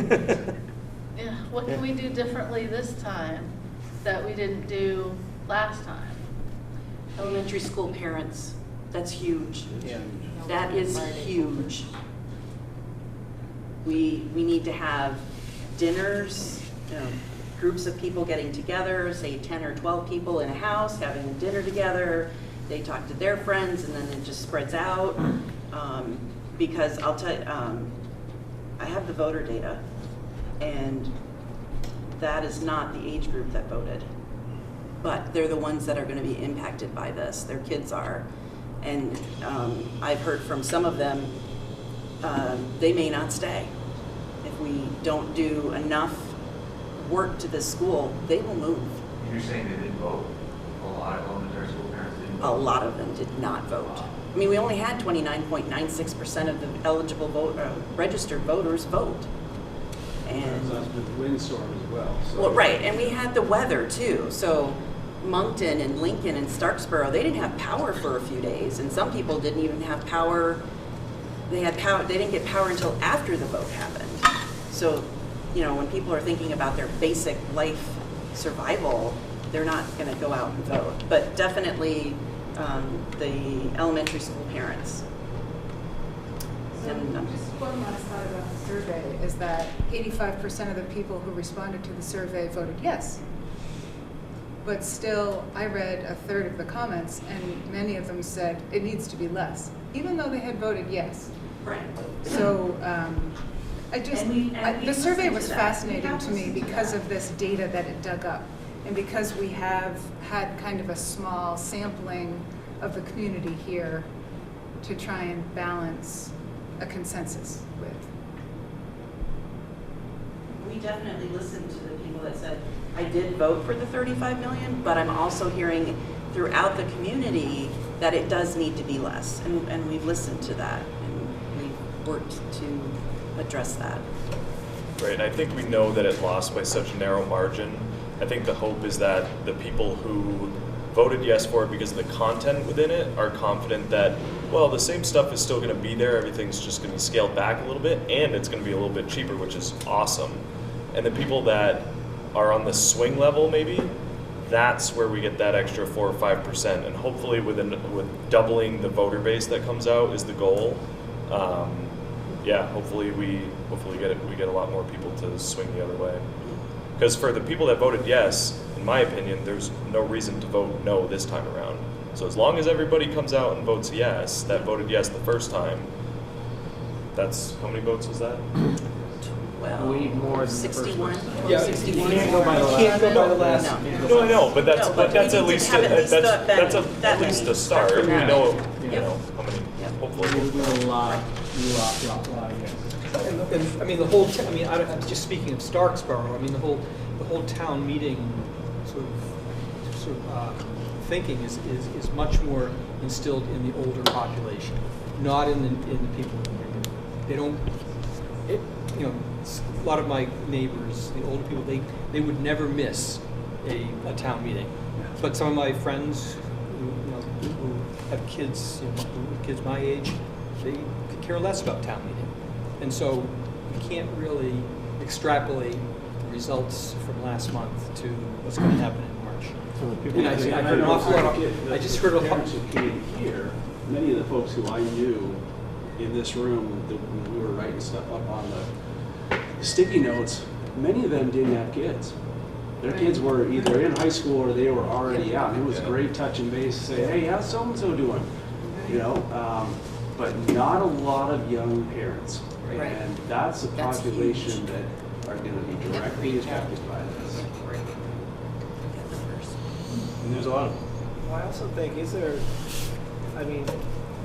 there are a lot of people that, they're the older generation that's used to the town hall forum type thing, and with it being a vote in March with the town meeting day just before, I think it's important we have people knowledgeable about the projects there at those town meetings to give testimony to what the need is, why we're asking for this, and what this project is going to address and what the value of it is, and also put realistically, what the cost of it is, like, not just with a $29 million figure, but how much, per 100,000 on your house, what's that impact?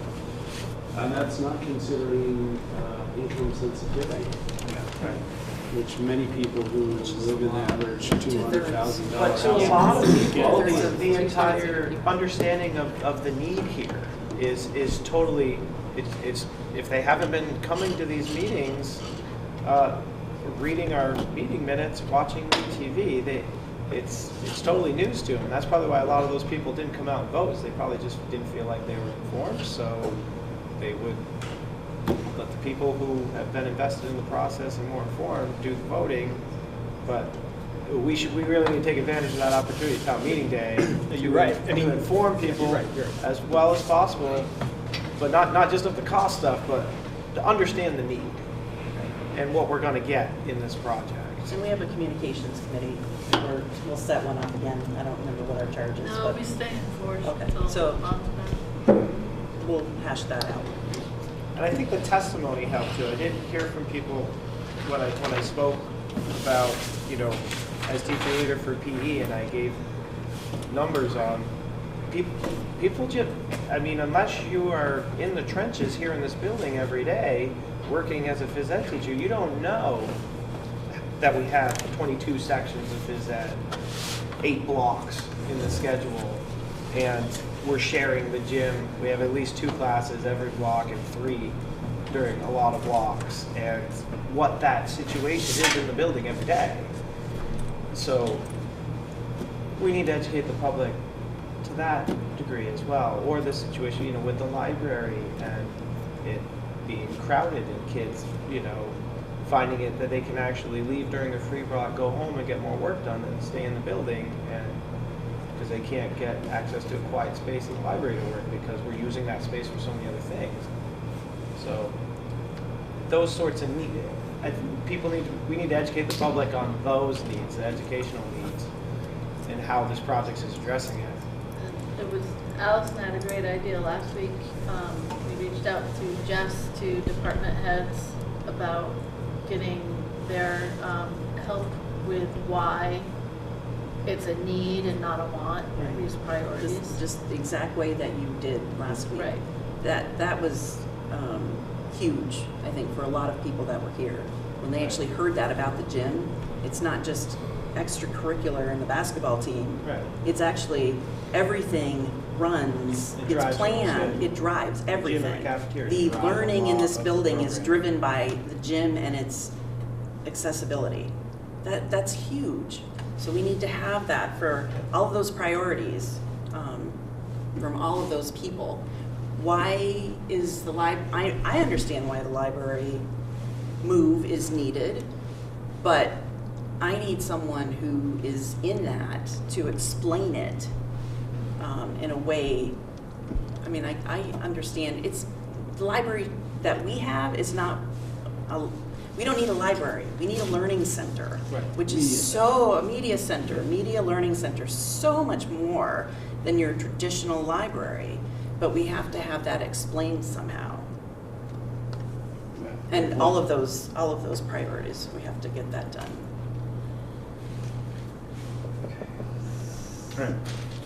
Yeah. So Where are we done? good with the motion on the table? We don't want to make any amendments?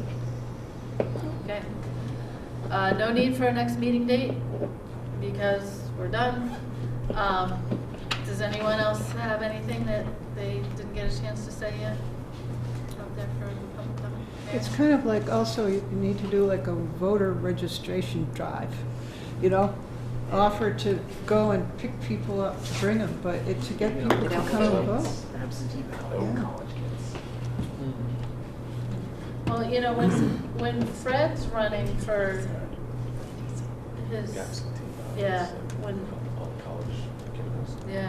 when Fred's running for office, he brings he offers to sign people up to get the absentee ballot. He takes their address and gives it to the town clerk. I don't see why we couldn't do that too. Interesting. Or whatever. So it's a very good point. Thank you. Anyone else?